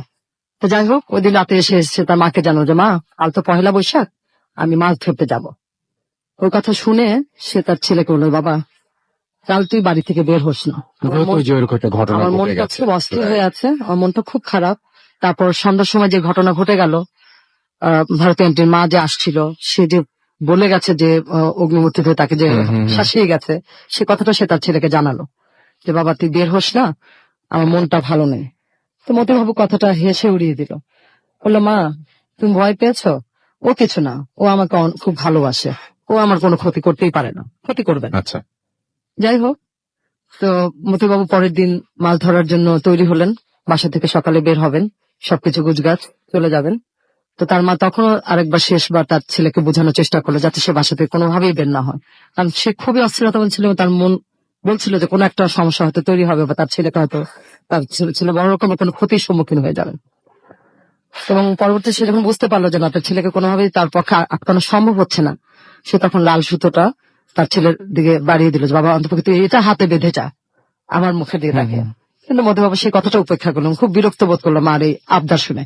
সে লাল সুতাটাও বাঁধলো না এবং মার কথা উপেক্ষা করে সে রওনা হয়ে গেল মাছ ধরার জন্য। তো যাই হোক, সবাই মোটামুটি তাদের যে প্ল্যান অনুযায়ী চলে গেল বিলের পাড়ে মাছ ধরার জন্য, যার যার এখানে ছিপ নিয়ে বসে গেল মাছ ধরতে। মাছ ধরছে 2-3 ঘন্টা যাবত সবাই মোটামুটি যার যার মতো কথা বলছে টুকটাক এবং মাছ ধরার ইয়েতে সবাই ব্যস্ত রয়েছে। হঠাৎ করে প্রায় সন্ধ্যা হয়ে আসছে এবং মাছ ধরাও প্রায় শেষ, তারা এরকম চলে আসবে এমন সময় সন্ধ্যার দিকে হঠাৎ করে মতিবাবু গঙ্গানির আওয়াজ শুনলো। আশপাশ তো নীরব, যেহেতু মাছ ধরছে সবাই মোটামুটি চুপচাপ মাছ ধরার কারণে। তো গঙ্গানির আওয়াজ শুনে সে আশপাশে তাকালো, আশপাশে তাকিয়ে কাউকে দেখতে না পায় হঠাৎ করে ঘাড়ের পিছন দিকটা তাকানোর পর সে দেখলো যে তার মৃত স্ত্রী অর্থাৎ ভারতী আন্টির মা তার ঘাড়ের পিছনে দাঁড়িয়ে আছে। তো তাকে দেখে সে ঘাটটা আবার সোজা করে ছিপ ধরে বসে বলল, ও তুই আবার আসছিস আমাকে বিরক্ত করতে? তো এবার তার এই কথার উত্তরে তার স্ত্রী বলল, হ্যাঁ এসেছি, এতদিন তো এসেছি তমালকে নিয়ে যেতে, এবার তাকেই নিতে আসছে। আজ আর তাকে দরকার নেই, আজ আমি তোমাকে নিয়ে যাব আমার সাথে করে, আর আজ আর খালি হাতে আমি ফেরত যাব না। এই বলেই সে খপ করে তার স্বামীর ঘাড় চেপে ধরলো শক্ত হাতে। তো মতিবাবুর সঙ্গে বেশ অনেকক্ষণ ধস্তাধস্তি হলো। দূর থেকে আমার নানা এবং তার সহযোগীরা যারা মাছ ধরছিলেন তারা দেখলেন যে মতিবাবু খুব নড়াচড়া করছেন, কিন্তু অন্য কাউকে আর তারা দেখতে পাচ্ছিলেন না এবং অন্য কারো অস্তিত্ব যে ওখানে আছে এটাও তারা দূর থেকে বুঝতে পারছিলেন না। তো ধস্তাধস্তি এক পর্যায়ে মতিবাবু হঠাৎ করে পড়ে গেলেন। তার পড়ে যাওয়া দেখে আমার নানা এবং তার সহযোগীরা দৌড়ে চিৎকার দিল যে চলো তো দেখি কি হয়েছে। দৌড়ে তারা তার কাছে চলে আসে, এসে দেখে মতিবাবু পড়ে আছে, তার মুখ দিয়ে অনবরত ফেনা বের হচ্ছে এবং ঘাড়টা ভেঙে গেছে, ঘাড় নাড়াতে পারছে না। অবস্থা বেগতিক দেখে, যেহেতু আমার নানা ওই সময় রাইস মিলের ম্যানেজার, ওনার সহযোগীরা ছিলেন এবং ওনারা বুঝলেন যে তাকে খুব দ্রুত সদর হাসপাতালে নিয়ে যেতে হবে চিকিৎসার জন্য। তারা একটা স্পিড বোটের ব্যবস্থা করলেন যে তাকে নিয়ে যাবে, যেহেতু ওই সময় রাসেল ভাই গ্রাম অঞ্চল খেপুপাড়া শহর অত বেশি উন্নত ছিল না, পটুয়াখালী শহরে একমাত্র একটা বড় হসপিটাল ছিল এবং তাকে ওখানেই নিয়ে যেতে হবে দ্রুত যদি তাকে সেবা দিতে হয়। স্পিড বোটের ব্যবস্থা হলো, মতিবাবুকে ধরে স্পিড বোটে তোলাও হলো, কিন্তু স্পিড বোটে যখন তোলা হলো প্রায় ঘন্টাখানেক লেগে গেল এইসব অ্যারেঞ্জমেন্ট করতে, কারণ বললেই তো সঙ্গে সঙ্গে হয় না, অবস্থা আরো খারাপ হয়ে গেল, তার আরো অবনতি হলো। স্পিড বোটে যখন ওঠানো হলো তখন মতিবাবু বুঝতে পারলো যে তার হাতে সময় খুব একটা বেশি নেই, তিনি মারা যাচ্ছেন, তার অবস্থা শেষ এবং সময় খুবই কম। তার সঙ্গে তার মারও আর দেখা হবে না, তার ছেলে মেয়ের সঙ্গে আর দেখা হওয়ার সুযোগ নেই।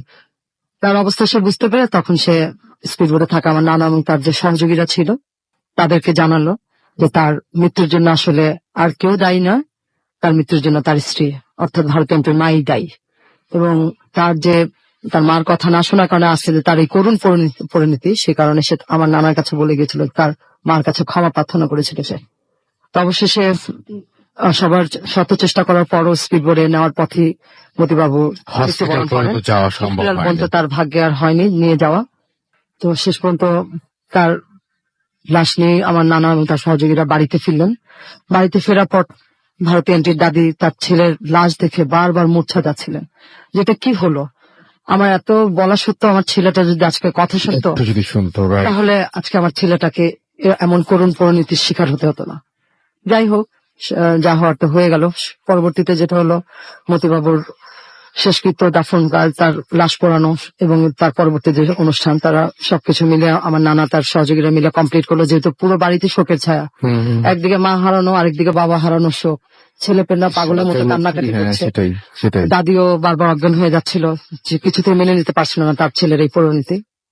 যাই হোক, সবকিছু মোটামুটি গুছিয়ে আমার নানা তার সবকিছু কমপ্লিট করে দিল। দেওয়ার পরে যেটা হলো, ওই দিন রাতে দাদি যখন ঘুমাতে গেলেন, ঘুম তার আসে না, ঘুমাতে গেলেন, একটু তন্দ্রার মতো পড়েছেন, সে সময় সে স্বপ্নে দেখলো মতিবাবু এবং তার ভারতী আন্টির যে মা, তার ছেলের বউ তার সঙ্গে দেখা করতে আসছে এবং দেখা করতে এসে তাকে দুটো কথা বলেছিল। প্রথম কথাটা ছিল যে, মা, আমি তোমার ছেলেকে আমার সাথে নিয়ে গেলাম, এখন আর আমাকে একা থাকতে হবে না, আর একটা অনুরোধ, তুমি আমার সন্তানদেরকে দেখে রেখো। এই বলে সে তার স্বামীর হাত ধরে চলে গিয়েছিল স্বপ্নের মধ্যে। স্বপ্নের মধ্যে। এবং এরপরে দাদির ঘুম ভেঙে যায় এবং সে বুঝতে পারলো যে এটা আসলে ঘুম না, আসলে তার সঙ্গে হয়তো দেখা দিয়ে শেষ কথাটা জানিয়ে গিয়েছিল। এবং এই ঘটনা তারপর থেকে নিশ্চয়ই কোনো সমস্যার হয় না, নাই। এরপর থেকে রাসেল ভাই যেটা হয়েছিল যে ওই বাড়িতে ভারতীয় আন্টির যে মার যে অতৃপ্ত আত্মাকে আর কখনো দেখা যায়নি। ছেলেপেনগুলো তার দাদি অনেক যত্ন করে, তার মামা খালা যারা ছিল অনেকেই দায়িত্ব নিয়ে তাদেরকে লালন পালন করে তুলেছেন। ওই সবচেয়ে মজার ব্যাপার হলো রাসেল ভাই যে যদিও প্রায় 65 বছর মানে আগের ঘটনা, ওই ঘটনার পর যেহেতু পাশাপাশি ছিল আমার নানা, তার মানে সহকর্মী ছিল, একসঙ্গে ছিলেন, তারা ওই সুবাদে আমার নানা তার ওই ফ্যামিলিটাকে যথেষ্ট সহযোগিতা করেছেন বন্ধুর ফ্যামিলি হিসেবে। এবং সেই সুবাদে পরবর্তীতে কিছুদিন পর আমার নানা এবং তমালের দাদি মানে ভারতীয় আন্টিদের ফ্যামিলি থেকে জয়েন্ট ভেঞ্চারে মানে পাশাপাশি খেপুপাড়া শহরেই দুটো জায়গা কিনে বাড়ি করা হয়। যেহেতু কোয়ার্টারে চাকরি চলে গেল, মতিবাবু নেই, আমার নানারও প্রায় রিটায়ারমেন্টের সময় গেল, পরবর্তীতে তারা দুটো জায়গা কিনে খেপুপাড়া শহরেই বাড়ি করলেন। এবং স্টিল নাও খেপুপাড়া শহরে প্রতিবেশী হিসেবে তমাল কাকারা আছেন। এবং নানা তো নেই, আমার যে ছোট মামা গোলাম দস্তগীর, উনিও পাশাপাশি প্রতিবেশী হিসেবে একই জায়গায় ওনারা বসবাস করছেন খেপুপাড়া শহরে। আপনি ঘটনাটা কার কাছ থেকে শুনেছেন? আমি ঘটনাটা আমার মার কাছ থেকে শোনা, এবং পরবর্তীতে যখন আরেকটু বড় হলাম, আমার বয়স যখন 10-12 বছর, তখন ভারতীয় আন্টির মুখ থেকেও আমার একবার শোনার সুযোগ হয়েছিল। এবং উনি এখনো আছেন। তমাল কাকাও এখন যথেষ্ট মানে বড় একজন মানুষ, ওনারও ফ্যামিলি আছে, বাচ্চা কাচ্চা আছে, এবং খুব ভালোভাবেই আছে। আপনারা যদি কখনো যেতে চান রাসেল ভাই খেপুপাড়ায়, এবং এই ঘটনাটা এত প্রচলিত, এই ঘটনা এখনো অনেক জ্বলন্ত মানে মুখে মুখে মানুষের কাছে এই ঘটনাটা আছে। এবং আমার মাও একজন সাক্ষী, ভুক্তভোগী। আমি সাক্ষী ভুক্তভোগী তো আপনাদের সেই আন্টি। এখনো মা আছে, মাঝে মাঝে বলে, এবং ভারতীয় আন্টিদের সঙ্গে কথা হয়। তো থ্যাংক ইউ রাসেল ভাই, এবং থ্যাংক ইউ লিসনারদেরকে যারা আমার গল্পটি শুনলেন। Thank you.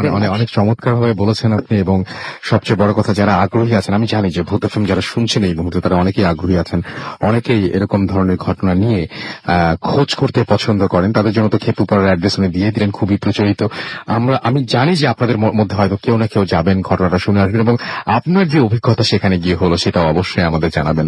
মাঝে যাত্রাবাড়ি থেকে লিখছেন রিয়েল লাইফের এরকম ঘটনা অসম, এবং তিনি বলছেন তাক লাগানো নাইস। এবং তাসনিয়া লিখেছেন দারুণ হচ্ছে। আমাদেরকে ইমতিয়াজ লিখেছেন যে ভয় পাচ্ছেন তিনি। এছাড়াও পুনম আমাদের লিখেছেন, আমাদেরকে SMS করেছেন, দেখতে পাচ্ছি মৃদুল কুষ্টিয়া থেকে, এবং তার ওয়াইফ জয়তি, তারা দুজন মিলে একসাথে শুনছেন। তো আমাদেরকে এছাড়াও টিমন ময়মনসিংহ থেকে SMS করেছেন, এবং আমাদেরকে SMS করেছেন দেখতে পাচ্ছি জেসমিন। এছাড়াও MD বাদল মিরপুর থেকে আমাদেরকে এছাড়াও জাইরা SMS করেছেন আমাদেরকে। এছাড়াও দেখতে পাচ্ছি রাসেল খুলনা থেকে, আরো অনেকেই আমাদের SMS করছেন এখানে দেখতে পাচ্ছি। আমাদের ফেসবুকেও কিন্তু অনেকেই প্রশংসা পাঠিয়েছেন, এবং তিনি বলেছেন যে ওরে বাবা অনেক ভয় পেলাম অনেক, লিখেছেন আমাদেরকে এখানে শানায়া নাহির রিয়া। এছাড়াও আমাদেরকে রিম্পা চৌধুরী লিখেছেন ভূতে আমি অনেক ভয় পাই। আমাদেরকে এছাড়াও RJ শিমুল আহমেদ লিখেছেন, আচ্ছা ভয় পাই কিন্তু, আমাদেরকে RJ শিমুল আহমেদ লিখেছেন কুমিল্লা থেকে। এবং এছাড়া আমাদের এখানে লিখেছেন দেখতে পাচ্ছি সুলতানা শোভন, মুন্না খান, এছাড়া নুসরাত জাহান, মিথিলা, রাসেল আহমেদ ফিরয়, এছাড়াও MD বাবলু হোসেন, ক্রেজি বয়, পলাশ, সোনিয়া, টিউলিপ সহ আরো অনেকে। আসলে অনেক ঘটনা রয়েছে তো এখনো বাকি, সুতরাং আমার মনে হয় যে আমরা ঘটনায় যাই। আর যাবার আগে জানিয়ে যাই যে আমাদের যদি SMS করতে চান, মোবাইলের মেসেজ অপশনে গিয়ে টাইপ করুন ফুর্তি FORTI ফুর্তি, স্পেস দিয়ে লিখুন আপনার নাম, স্পেস দিয়ে আপনার মেসেজ পাঠিয়ে দিন 9840 নাম্বারে। আমাদের ইমেল করতে চাইলে আমাদের ইমেল অ্যাড্রেস হচ্ছে bhutfm@furti.fm, which is BHWTFM@radioFORTI.FM। আপনার নাম, ঠিকানা এবং ফোন নাম্বার সহ আপনার জীবনে ঘটে যাওয়া সেরা ঘটনাগুলো লিখে পাঠিয়ে দিন আমাদের কাছে। এবং যারা দেশের বাইরে রয়েছেন তারা তো অডিও ক্লিপ পাঠাতে পারেন আমাদেরকে, এবং আপনারা সবাই জানেন যে অডিও ক্লিপ কিভাবে পাঠাতে হয়। আপনার কথাটি রেকর্ড করে অডিও ক্লিপটি পাঠিয়ে দিতে পারেন আমাদের কাছে। এবং সেই সাথে আরো জানাতে চাই, যারা আমাদের ফেসবুকে কানেক্টেড থাকতে চান তারা চলে যান www.facebook.com/radio.furti, এছাড়াও www.facebook.com/bhutfm.russell, এই দুটো পেজে গিয়ে জানাতে পারেন কোন ঘটনা কেমন লাগছে। অলরেডি আপনারা জানাচ্ছেন, আপনাদেরকে অনেক ধন্যবাদ, এবং জানি যে আপনারা আরো জানাতে থাকবেন সারা সপ্তাহ জুড়ে, সেগুলো পড়বো, আপনাদেরকে রিপ্লাই করবো। আমরা একটা ব্রেকে যাবো নাকি? আমরা একটা ব্রেকে যেতেই হচ্ছে, অনেক লম্বা স্টোরি ছিল, একটা ব্রেকে যেতে হচ্ছে। এরপরেই ডক্টর আরিফের কাছে তার সেকেন্ড ঘটনায় আমরা যাবো। স্টে টিউন টু রেডিও ফুর্তি এন্ড ডোন্ট স্টপ দ্য ফুর্তি FM, the night comes alive with Ramin Fawn.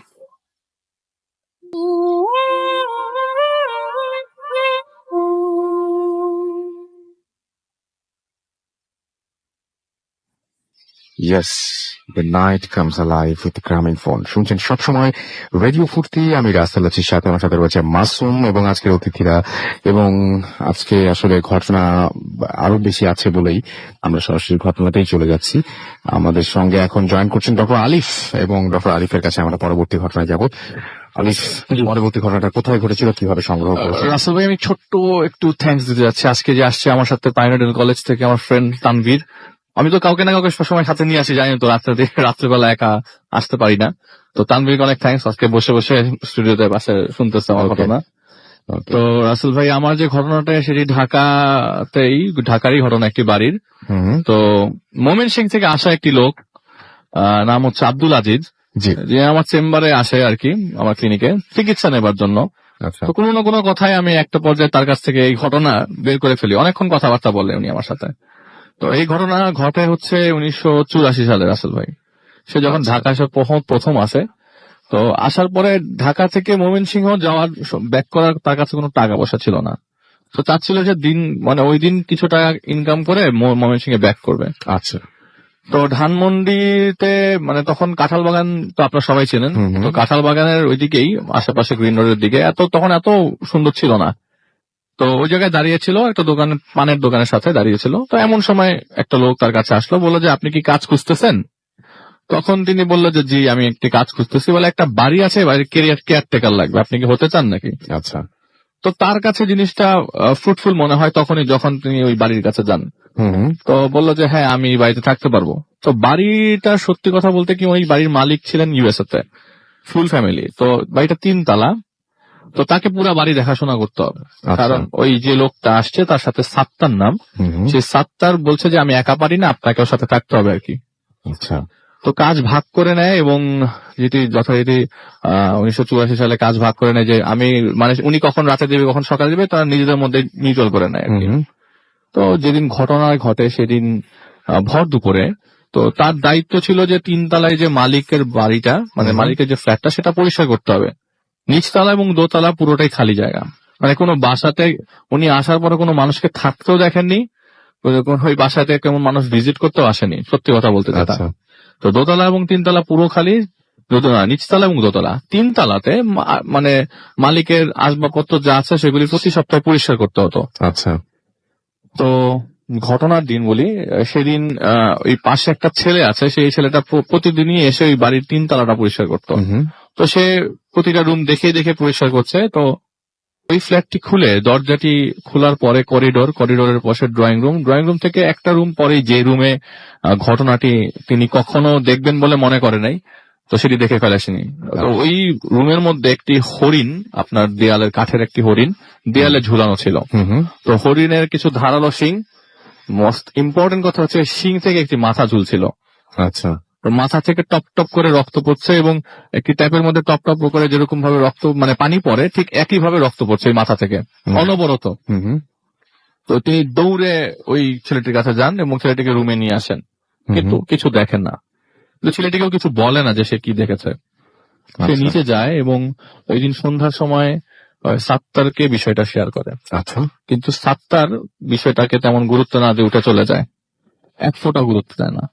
আর উনি আসার পর থেকে একটা জিনিস লক্ষ্য করে যে কথা বলার মানুষ একমাত্র সাত্তারই, কিন্তু তার সাথেই কথা বলা যেত না, খুব কম কথা বলতো, দরকার ছাড়া কোনো কথা তার সাথে তেমন কোনো কথা বলতো না। আচ্ছা।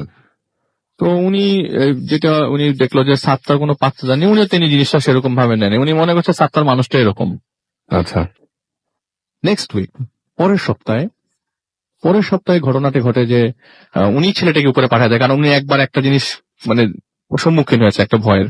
তো উনি চেয়েছে যে ছেলেটার উপরে পরিষ্কার করে আসুক, আমি নিচেই থাকি। তো ছেলেটাকে উপরে পাঠিয়ে দেয়। হঠাৎ করে 10 সেকেন্ডের একটি চিৎকার শুরু হয়, 10 সেকেন্ড পর্যন্ত থাকে। উনি উপরে যায়, ওই দেখে ওই রুমটিতে যে ছেলেটি আপনার পরিষ্কার করতে যেত প্রতি সপ্তাহে, সে উল্টো হয়ে পড়ে আছে, হাত পা কেমন জানি উল্টো পাল্টা অবস্থায়।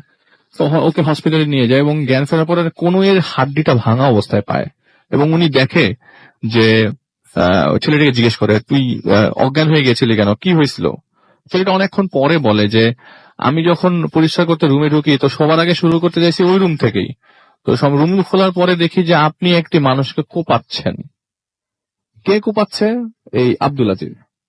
আচ্ছা, আপনি একটি মানুষকে কোপাচ্ছেন চাপাতি দিয়ে মেঝের মধ্যে। এইটি দেখে সে অজ্ঞান হয়ে যায়, কারণ আমি তো আপনাকে নিচে দেখেছি।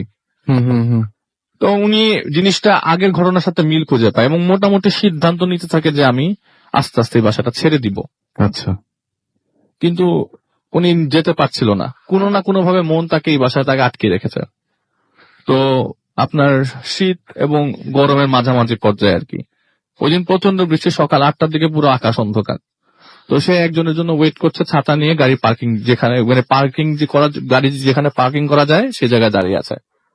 তো গ্রাম থেকে চিঠি নিয়ে আসবে একটা লোক, তো তার জন্য তিনি দাঁড়িয়েছিলেন। হঠাৎ করে তিনি দেখলেন যে গেটের থেকে তো কেউ ঢোকেনি, হঠাৎ করে দেখলেন তার পাশে একজন মানুষ দাঁড়ানো। আচমকা মানুষটা কোথা থেকে আসলো? সে অনেক কৌতূহলবশত সাথে জিজ্ঞেস করতেন, আপনি কোথা থেকে এসছেন, আপনি কেন এসেছেন, কাকে খুঁজছেন? জিজ্ঞেস করার পর দেখলাম লোকটি বৃষ্টির মধ্যে নেমে গেল, হেঁটে হেঁটে হেঁটে হেঁটে সামনে যাচ্ছে। তো সকালবেলা তো তিনি তার সাথে ছাতা ছিল, আশেপাশে দেখে সে চেষ্টা করলো লোকটির পেছনে পেছনে ফলো করার। ফলো করতে করতে ফার্ম গেট চলে আসে, কিন্তু ফার্ম গেট আসার পরে লোকটিকে আর খুঁজে পায় না সে। মানে মুহূর্তের মধ্যেই তার কাছ থেকে লোকটি হাওয়া হয়ে যায়। সবচেয়ে ভয়ের বিষয় হচ্ছে সে প্রতিদিনই যেসব জিনিস পরিলক্ষিত করছে, মানে এক সপ্তাহ পর পর বা 2-3 দিন পর পর যা দেখছে তার কাছে কোনো কিছু বিশ্বাস হচ্ছে না যে এটি আমার সাথেই এগুলি ঘটছে কিনা। সে আবার বাসায় ব্যাক করে। বাসায় ব্যাক করার পরে ওই যে ছেলেটি ওকে জিজ্ঞেস করে কি যে সাত্তার কোথায়। ও তখন বাসায় চলে আসে এবং ওই বাসায় একটা রুম করে ওকে দেওয়া হয় যে তুই এখানে থাক। যে ব্যথা পেয়েছিল বলে কি সাত্তার মানে কোন সাত্তার? এমন ভাবে তাকালো যেন সাত্তার নামটা ওই প্রথম শুনছে। আচ্ছা, বলে যে সাত্তার মানে আমি যার কাছ থেকে মানে কাজ নিলাম ওই সাত্তার কই? বলে কি বলে না বলতা বল, মানে সাত্তার ভাই? বলে হ্যাঁ হ্যাঁ সাত্তার ভাই। বলে যে ভাই এদিকে আসেন। তো ও আস্তে করে, ও হাতে ব্যান্ডেজ করা, তো আস্তে করে যে রুমে ও থাকে আর কি, আব্দুল আজিজ থাকে, সেই রুমে নিয়ে গেল এবং বললো যে ভাই সাত্তার ভাই কিন্তু গত বছর মারা গেছে। তো তার কাছে জিনিসটা বিষয়টা কেমন অদ্ভুত লাগছে। আমি প্রতিদিন যার সাথে ঘুমাই, যার সাথে আমি ডিউটি এক্সচেঞ্জ করলাম, পুরো বিল্ডিং ঝাড়ু দিলে সে নিচে গেটের সামনে দাঁড়ায় থাকে, তাহলে উনি কে? উনি বললো যে না এখন আর আমার পক্ষে থাকা সম্ভব না। তো ও বারবার জিজ্ঞেস করে কি ভাই আপনি সাত্তার ভাইকে কেমনে পেলেন? উনি আর জিনিসটা কাউকে শেয়ার করে না।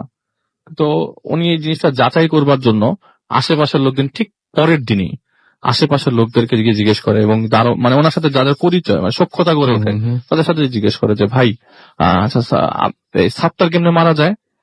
তো সাত্তার কিভাবে মারা যায় এই ছেলের ঘটনাটাও ছেলেটা বলেছিল যে বছর খানেক আগে ওই বাসায় ডাকাত দল আসে, আসার পরে সাত্তারকে কুপিয়ে রেখে তারা চলে যায় জিনিসপত্র নিয়ে। আর হসপিটালে নেওয়ার পর সাত্তারকে মৃত অবস্থায় পাওয়া যায়। তো আসলে সত্যি কথা সাত্তার ঠিক এভাবেই মারা যায়। তো উনি জিনিসটা কানেক্ট করার চেষ্টা করলো যে আমি 3 তলায় ছেলেটা জিনিসটা দেখলো যে মানুষকে আমি কোপাচ্ছি, হয়তো কোনো একটা জিনিস ওখানে কেউ দেখানোর চেষ্টা করছে বা কোনো ভয় দেখানোর চেষ্টা করছে, আমি এখানে থাকবো না। সে বাসায় ব্যাক করলো। বাসায় ব্যাক করার পর তার সাথে সাত্তারের সাথে গেটে দেখা। সাত্তারের সাথে গেটে দেখা এবং বললো, সাত্তার বললো কই যান? বলে ভাই আমার গ্রামে যেতে হবে। উনি প্রচন্ড বুদ্ধিমান। আমার গ্রামে যেতে হবে, আমার বাড়িতে বউ অসুস্থ। তো তিনি ব্যাগ ট্যাগ গোছাতে থাকেন, মানে যেভাবে পারেন ঠিক সেভাবে গোছাতে থাকেন। হঠাৎ করে একটি সাউন্ড আসলো, ঠিক ওই যে রাসেল ভাই বললাম প্রথম দিন সেকেন্ড দিন যে 10 সেকেন্ডের একটি সাউন্ড, ঠিক একই রকম একটি সাউন্ড আসলো উপরে। তিনি 3 তলায় গেলেন, ছাদের উপরে মানে 3 তলায় ফ্ল্যাটে গেলেন। ফ্ল্যাটে যাওয়ার পর দেখে যে ওই হরিণের শিঙের মধ্যে ওই যে ছেলেটি পরিষ্কার করতো সেই ছেলেটি ঝুলছে, গলা সহ আটকে ঝুলছে এবং বেরোকে মারা গেছে। এটা দেখার পরে পুলিশ আসে, পুলিশই কেস আপনার পুলিশ তো কেস করে, কারণ ওনাদের বাসায় কেয়ারটেকার, ওনাদেরকে তো নিয়ে যাবে থানায়, অবশ্যই নিয়ে যাবে থানায়। এবং পুলিশ দেখে যে যেসব মানে আলামত পুলিশ পায় ওসব আলামতের সাথে এইসব মানুষগুলো রিলেটেড হতে পারে না। আচ্ছা, যে অবস্থায় ওকে নিয়ে ওই মুহূর্তে সে এমনিতেও বাসায় ছিল না। তো অনেক কষ্টে পুলিশের এসব জেরা থেকে মুক্তি পেয়ে সে যখন বুঝে যায় না এখানে আর থাকা যাবে না, সেই বাসা থেকে চলে আসে এবং বাড়ি চলে যায়। পরে আবার ঢাকা চলে আসে, কিন্তু ওই বাসাটাতে ওই এলাকাতে সে আর কখনো মুভ করে নাই। স্টিল নাও 84 থেকে এই এখন পর্যন্ত সে কাঁঠাল বাগানে কখনো যায় নাই। আমি ওখানে আর কখনো যাবো না। এখন অনেক ডেভেলপ হয়ে গেছে, তারপরও ওই বাসার আশেপাশে করে না, ওই দিকে যেতে সাহস করে না। অনেক ধন্যবাদ আলিফ। আমাদের পরবর্তী আরো একজন অতিথি আছে, আর আমরা তার কাছ থেকে একটা ঘটনা শুনবো, ছোট্ট একটা ঘটনা। এবং আপনারা একটু আগে, আলিফের ঠিক আগে, ডক্টর আলিফের একটু আগে যিনি ঘটনা শেয়ার করছেন তার হাজবেন্ড, আমরা বলছিলাম যে তিনি আছেন, এবং আমরা আসলে যোগাযোগটা তার মাধ্যমেই করেছিলাম, এবং তিনি আমাদেরকে বলেছিলেন যে তিনি তার ওয়াইফকেও নিয়ে আসবেন। And thank you very much. আপনার মানে চমৎকার ভাবে আমরা একটা ঘটনা শুনলাম। এখন আপনার ঘটনা আমরা শুনবো। আপনার নামটা প্লিজ একটু বলবেন, এবং তারপর একটু বলবেন, যদিও সবাই জেনে গেছে অলরেডি আপনি কোথা থেকে এসেছেন, তারপর যদি বলতেন। নাম মোহাম্মদ মনিরুজ্জামান টিটু, আমি যাত্রাবাড়ি থেকে। বেশিরভাগ ধন্যবাদ। আমি যে ঘটনা বলবো এটা আমার ফ্যামিলি হুজুর হুজুর ইসলাম জি সাহেব আজকে এখানে আছেন, তা উনি আমার বাচ্চাদেরকে পড়ান।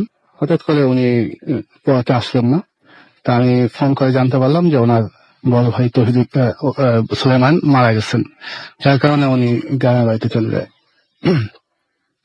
তা আমি ভাবলাম যে উনি হয়তো 4 দিনের মিলাদের পরে আসবে বাড়ি থেকে, কিন্তু ওনাকে আমি পরের দিন দেখি যে ঢাকা চলে আসছে, আমার বাসায় পড়াতে আসছে, এবং ওনার চোখের মুখে খুবই একটা আতঙ্কের ছাপ আমি দেখতে পাই, ভয়ের।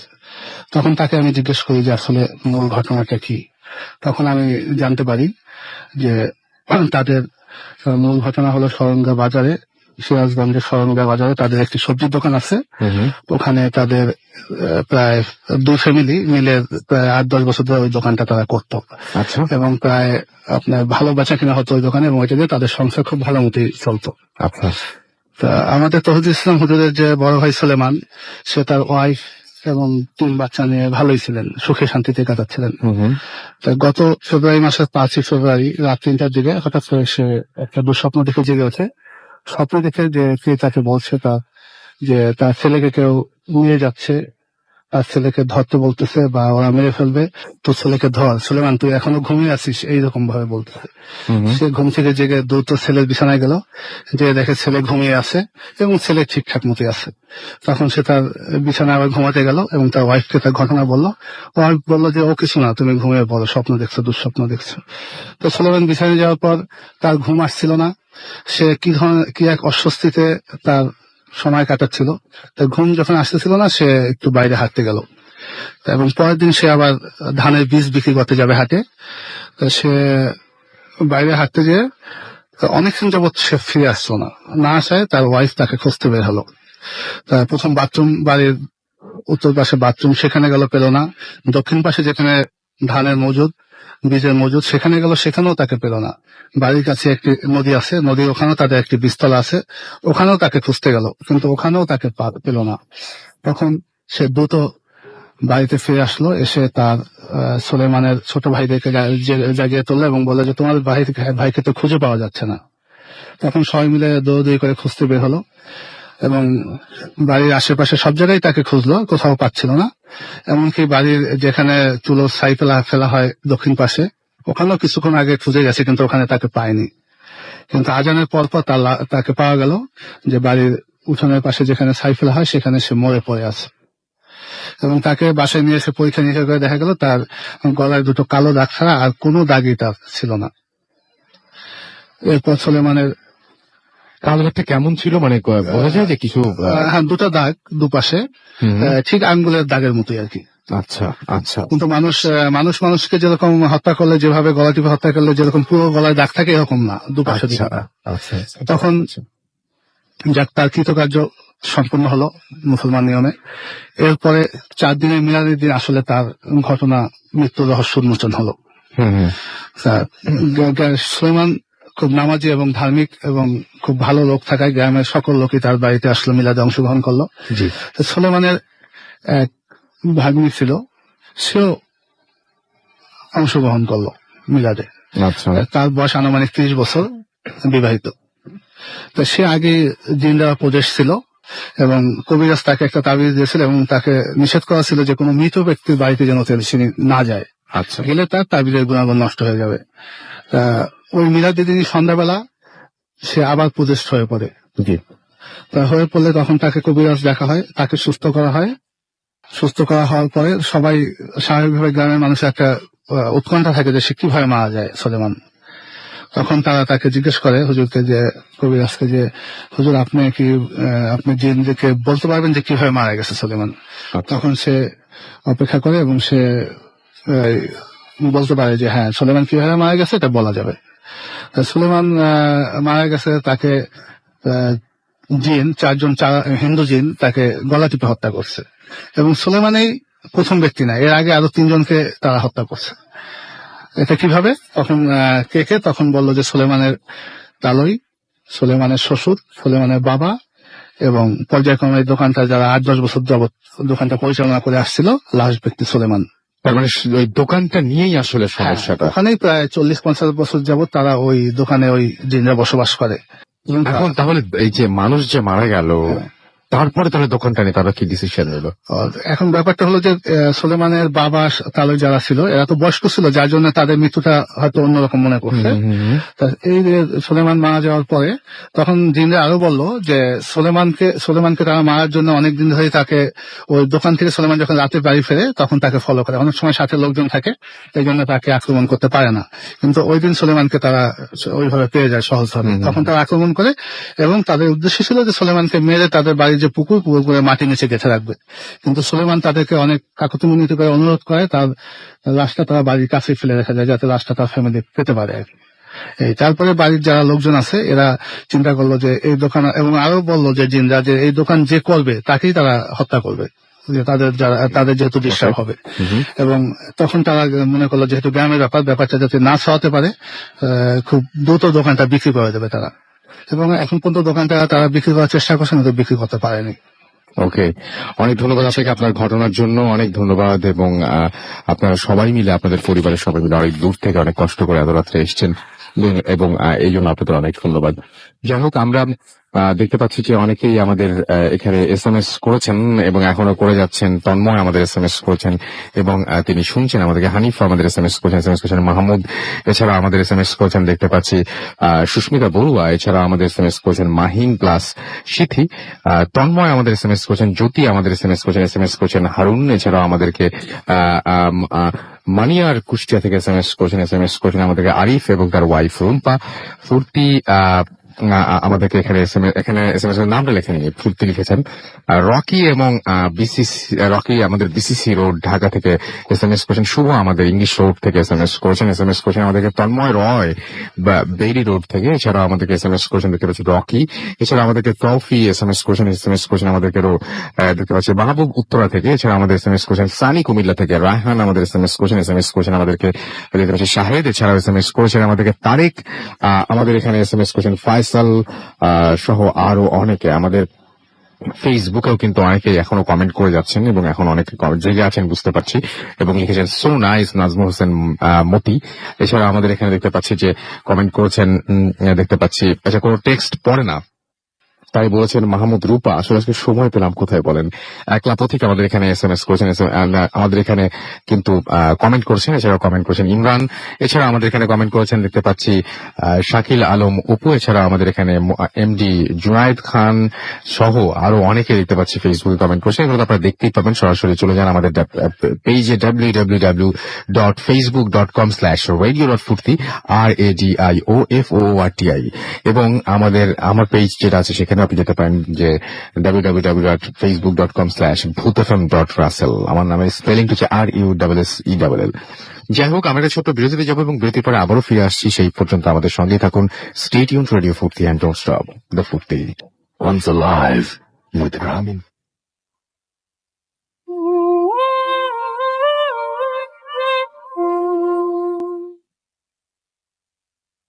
ওয়েলকাম ব্যাক, শুনছেন সবসময় রেডিও ফুর্তি 88.2 FM। আমি রাসেল আছি, সাথে আমার সাথে রয়েছে মাসুম, এবং এই মুহূর্তে রয়েছে একটা ইমেলটা পড়ে ফেলি। হাতে যে একটু সময় আছে, যে সেটুকু সময় আপনাদেরকে উপহার দিয়ে আরেকটা দারুণ ঘটনা লিখছেন। হ্যালো বাংলাদেশ, হাই রাসেল দা, আমি এটা হচ্ছে সাবি ফ্রম কলকাতা, ইন্ডিয়া, এবং তিনি বলেছেন আমি জাস্ট ফিউ ডেজ আগে আমি এক ফ্রেন্ডের অ্যাডভাইসে ভূত FM শোনা স্টার্ট করেছি, এন্ড মোর দ্যান 50 এপিসোডস আমি শুনেছি, এবং রিয়েল স্টোরিগুলো আমি সত্যি এই শোর অনেক অ্যাডমায়ার হয়ে গেছি।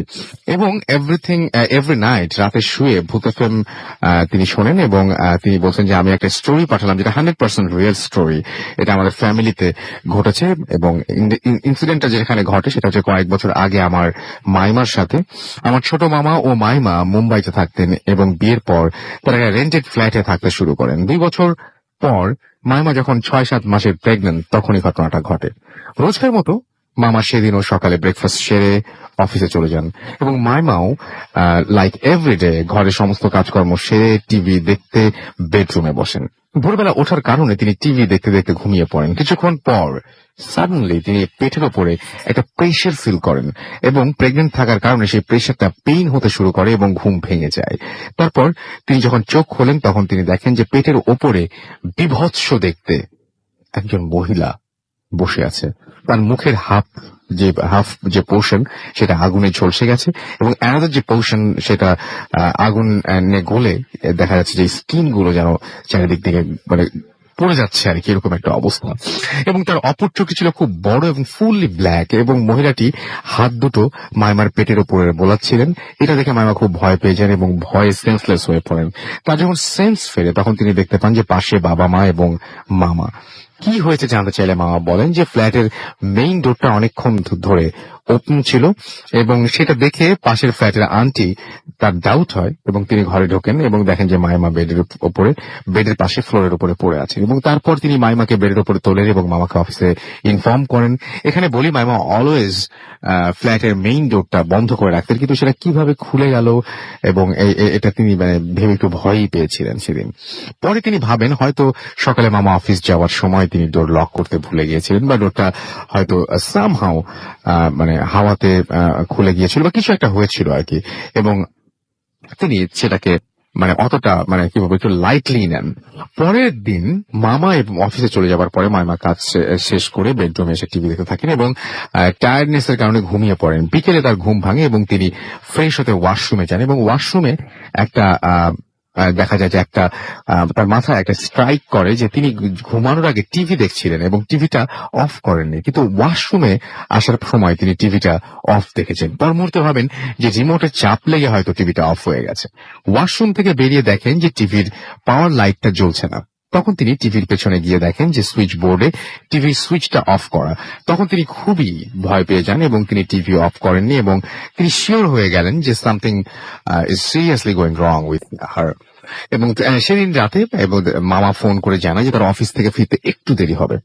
মাইমা ডিনার করে বেডরুমে এসে শুয়ে পড়েন এবং তার ঘুম আসছিল না। তিনি ফ্ল্যাটটা ছিল 3rd ফ্লোরে এবং বেডরুমে বেডের পাশে একটা জানালা ছিল। কিছুক্ষণ পর মামা আস্তে একটা আওয়াজ পান এবং আওয়াজটা আসে জানালার সাইড থেকে এবং তিনি চোখ খুলে সেই দিকে তাকিয়ে দেখেন যে কেউ জানালাটা আস্তে আস্তে খুলে দিচ্ছে এবং জানালাটা খুলে যাবার পরে যেটা দেখতে পান যে রাস্তার আলো তিনি দেখেন যে জানালার বাইরে বিভৎস দেখতে একটা মহিলা দাঁড়িয়ে আছে। এটা দেখে তার হার্টবিট খুব বেড়ে যায় এবং হার্ট অ্যাটাক হওয়ার মতন অবস্থা হয়ে যায়। তিনি শাউট করতে চেষ্টা করেন কিন্তু তার গলা দিয়ে কোনো আওয়াজ বেরোচ্ছিল না। তারপর তিনি সেই মহিলাটিকে শূন্যের মধ্যে হাঁটতে হাঁটতে জানালার গ্রিল ভেদ করে ঘরের মধ্যে ঢুকে পড়ে এবং মাইমার পেটের ওপরে এসে বসে। তারপর মাইমা টোটালি তখন ফ্রিজ হয়ে যান এবং তিনি চিৎকার করে হাত পা ছুটতে চাচ্ছিলেন, তিনি কিন্তু শরীরের কোনো অংশই মুভ করতে পারছিলেন না। একটা ইনভিজিবল একটা স্ট্রেংথ যেটা শরীরটাকে প্যারালাইজড করে দিয়েছিল এবং তারপর মহিলাটি হাত দুটো মাইমার পেটের উপরে বোলাতে শুরু করেন। তার হাত দুটো ছিল আশ্চর্য রকমের সরু এবং কালো এবং হাতের স্কিনটাতে আলাদা মানে নিচু হয়ে ঝুলছিল স্কিনটা। বেশ কিছুক্ষণ এভাবে থাকার পর মহিলাটি মাইমার পেটের উপর থেকে নিচে নেমে এবং সে দরজা খুলে সে চলে যায়। এরপরে মামা কিছুক্ষণ ফ্রিজ হয়ে থাকেন এবং তারপর তিনি হুঁশ ফিরে পাওয়া মাত্রই নিচে নেমে আসেন এবং ফ্ল্যাটের সিকিউরিটি গার্ডকে রুমের থেকে তিনি মামাকে গার্ডের রুম থেকে তিনি মামাকে ফোন দেন এবং মামা না আসা পর্যন্ত তিনি সেদিন সিকিউরিটি গার্ডের রুমেই অপেক্ষা করছিলেন এবং মামা এলে তিনি উপরে আসেন এবং পুরো ইনসিডেন্টটা বলেন। পরের দিন সকালে মাইমা কলকাতার আমার দিদা মানে আমার মাদার ইন লকে ফোন করে সব কথা বলেন এবং দিদা তাকে লোহার পেরেক জাতীয় বালিশের তলায় কিছু একটা নিয়ে শোয়ার অ্যাডভাইস দেন। এটা কিন্তু অনেকেই করে এবং আমিও সেটা দেখেছি। এবং সেদিন রাতে মামা এবং মাইমা ডিনার করার পর বেডরুমে তারা যায় এবং বেডরুমের যে সমস্ত মানে কি বলবো যে লাইট ল্যাম্প যেগুলো আছে সেগুলো অন করে তারা শুয়ে পড়ে এবং সেদিন মাইমা কতগুলো পেরেক বালিশের মধ্যে নিয়ে শুয়েছিলেন এবং মাইমার ঘুম আসছিল না। রাত 1-2 নাগাদ হঠাৎ করে চোখ খুলে দেখেন যে বেডের জানালাটা তিনি ওকে খুলে দিচ্ছে এবং জানালার থেকে তিনি দেখলেন যে বিভৎস মহিলাটি একইভাবে জানালার বাইরে শূন্যে দাঁড়িয়ে আছে এবং মামা মাইমার পাশে শুয়েছিলেন এবং মাইমাকে হাত দিয়ে ঠেলে মামাকে ডাকার চেষ্টা করছিলেন তিনি, এবং কোনো লাভ হলো না। মামা যেন গভীর থেকে গভীরতম নিদ্রায় আচ্ছন্ন। ইন দ্য মেইন টাইম মহিলাটি জানালার গ্রিল ভেদ করে ভেতরে এসে মামা একদম আগের মতোই মাইমার পেটের ওপরে বসে এবং হিন্দিতে সে যে কথাটা বলে সেটা হচ্ছে যে আমাকে তাড়াতে পারবি না। তারপর মাইমার পেটের উপরে ঠিক একইভাবে আবারও হাত বুলাতে থাকে এবং মাইমা বেডরুম এবং ড্রয়িং রুমের দরজা খুলে তারপর আস্তে করে সে আবার এক সময় বাইরেও চলে যায়। ঠিক সেই সময় মামার ঘুম ভাঙে এবং সে মাইমাকে দেখে অবাক হয়ে যান। তিনি দেখেন যে মাইমার ঘামে তার ড্রেস ও বেড পুরো ভিজে গেছে এবং ভয়ে তিনি ফ্রিজ হয়ে আছেন এবং প্রচন্ড ভয়ের তো দৃষ্টিতে দরজার দিকে তাকিয়ে আছেন। মামা এটা দেখে দরজার দিকে তাকান এবং বেডরুমের এবং মেন রুমের দরজা খুলে তিনি অবাক হয়ে যান, এবং কারণ শুতে আসার সময় তিনি নিজে দুটো দরজা বন্ধ করে ফেলেছিলেন। তারপর মামা বেডের জানালার দিকে আসে এবং ওটাও খোলা ছিল। তখন মামা খুব ভয় পান এবং মাইমার চোখে মুখে জল ছিটিয়ে দেন। মাইমা একটু নর্মাল হলে তিনি মামাকে পুরো ইনসিডেন্টটা বলেন। মামা পরের দিনই মাইমাকে নিয়ে ফ্লাইটে কলকাতা চলে আসেন। সেদিন রাতে মাইমার খুব জ্বর হয়। পরের দিন ডক্টর দেখানোর পরেও সেই জ্বর কমে না। তার শরীর এতটাই খারাপ হয়ে পড়ে যে তিনি চোখও খুলতে পারছিলেন না। সেদিন রাতে মাইমা আমার দিদা সেম রুমে শোয়। রাত 1টার দিকে হঠাৎ করে দিদার ঘুম ভেঙে যায় এবং সে ফিল করে যে বেডটা নড়ছে। তিনি তাড়াতাড়ি লাইট অন করেন এবং দেখেন যে মাইমার চোখ বন্ধ এবং তিনি হাত দুটো দিয়ে পেটটা ধরে বসে আছেন এবং জোরে জোরে আগে পিছে নাড়ছেন। দিদা মাইমাকে নাম ধরে ডাকেন, কিন্তু কোন রেসপন্স না পেয়ে মাইমাকে ডাকার জন্য তিনি মাইমার হাতটা ধরেন এবং তারপরে মনে হয় তিনি যেন জ্বলন্ত হাড়ির গায়ে হাত দিয়েছেন এবং তিনি হাত সরিয়ে নিতে বাধ্য হন। ঠিক সেই সময় দিদা রুমে ইনভিজিবল কিছু একটা প্রেজেন্স একটা অনুভব করেন এবং দিদা তখন খুব ভয় পেয়ে যান এবং রুমের চারিদিকে দেখতে থাকেন। কিছুক্ষণ পরে দিদার চোখ চলে যায় মাইমার দিকে। তিনি খুবই আচ্ছা ভাবে দেখেন যে একটা বিভৎস ভয়ানক দেখতে মহিলা মাইমার পেটের উপরে বসে আছে এবং তার দুটো হাত দিয়ে ঠিক একইভাবে সেই পেটটাকে চাপছে। এটা তিনি নিজে দেখে দাঁড়াতে পারেন না এবং ফ্লোরে পড়ে যান এবং চিৎকার করে মামাকে ডাকতে শুরু করেন। পাশের রুমে মামা ও দাদু শুয়েছিল। চিৎকার শুনে তারা রুমে ছুটে আসেন এবং দেখেন যে দিদা ফ্লোরে পড়ে আছেন এবং মাইমা আগের মতোই ব্রেডের উপরে পড়ে আছেন এবং নিজে নিজে ওরকম আগু পিছু একটা অবস্থা, এবং তারা মহিলাটিকে দেখতে পান না যদিও। এবং দাদু তাড়াতাড়ি করে ঠাকুর ঘরে গিয়ে ঠাকুর ঘর থেকে মাইমার কাছে নিয়ে এসে সেখানকার সেই পূজার ফুল তিনি ছুঁয়ে দেন এবং কিছুক্ষণ পরে মাইমার চোখ খুলে যায় এবং তার চোখ দুটো টকটকে লাল ছিল। তারপর মাইমা দাদুর দিকে তাকিয়ে হিন্দিতে বলেন এবার মাইমা বলছেন যে আমাকে কেউ তাড়াতে পারবে না। এটা শুনে সবাই খুব ভয় পেয়ে যায়, কারণ মাইমার গলার ভয়েসটা যেটা বেরোচ্ছিল সেটা মাইমার নয়। সেটা পাড়ায় একজন মানুষ থাকতেন যিনি ঝাড়ফুঁক করতেন এবং একজন মহিলা, এবং তিনি মাইমা তখন দৌড়ে গিয়ে তাকে ডাকেন এবং মাইমা তাকে নিয়ে যান সেখানে এবং মামা তাকে নিয়ে সেই বাড়িতে ব্যাক করছিলেন। আচ্ছা, তাকে ডাকেন এবং মামা যখন তাকে বাড়িতে নিয়ে ব্যাক করছিলেন তখন তিনি পৌঁছানোর কিছু আগে সাডেনলি সেই মহিলা রাস্তায় চোখ বন্ধ করে দাঁড়িয়ে পড়েন। মামা সেটা দেখে অবাক হয়ে যান। কিছুক্ষণ পর তিনি যখন চোখ খোলেন তখন তার মুখের এক্সপ্রেশনটা চেঞ্জ হয়ে গেছে। তিনি মামাকে বলেন যে তোর ঘরে যে আছে সে সাধারণ কেউ নয়, তোর বাড়িতে এত দূরে দাঁড়িয়েও আমি টের পাচ্ছি, প্রেজেন্স অনুভব করতে পারছি, তোর বাচ্চার উপরে কোনো একজনের নজর আছে। তিনি তার হাজবেন্ডকে ফোন করে তিনি সেখানে দাঁড়িয়েছিলেন সেখানে আসতে বলেন এবং তার হাজবেন্ড সেখানে আসার পরে মুখেও তার ভয়ের আভাস স্পষ্ট হয়ে ওঠে। তারপর তারা তাকে বাড়িতে নিয়ে যান এবং মাইমাকে যে রুমে ছিল সেই রুমের ভেতরে তারা ঢুকতে চান না। ঘরের বাইরে থেকে তারা মাইমাকে দেখেন যে মাইমা কন্টিনিউয়াসলি আগের মতো আগু পিছু করে যাচ্ছে এবং তার মাইমার পেটের ওপর তারা বিভৎস মহিলাটাকে দেখতে পান এবং দেখেন এবং মহিলাটি রাগান্বিত চোখে তাদের দিকে তাকিয়ে আছে। তারা রুমের বাইরে বসে পড়েন এবং জোরে জোরে মন্ত্র পড়তে শুরু করেন এবং ঘন্টা দুয়েক এরকম ভাবে করার পরেও আগুপিছু বন্ধ হচ্ছিল না এবং মাইমা কলকাতার বড় দিদি কলকাতায় থাকতেন। সকাল হতেই দিদা ফোন করে ইমিডিয়েটলি তাকে আসতে বলেন।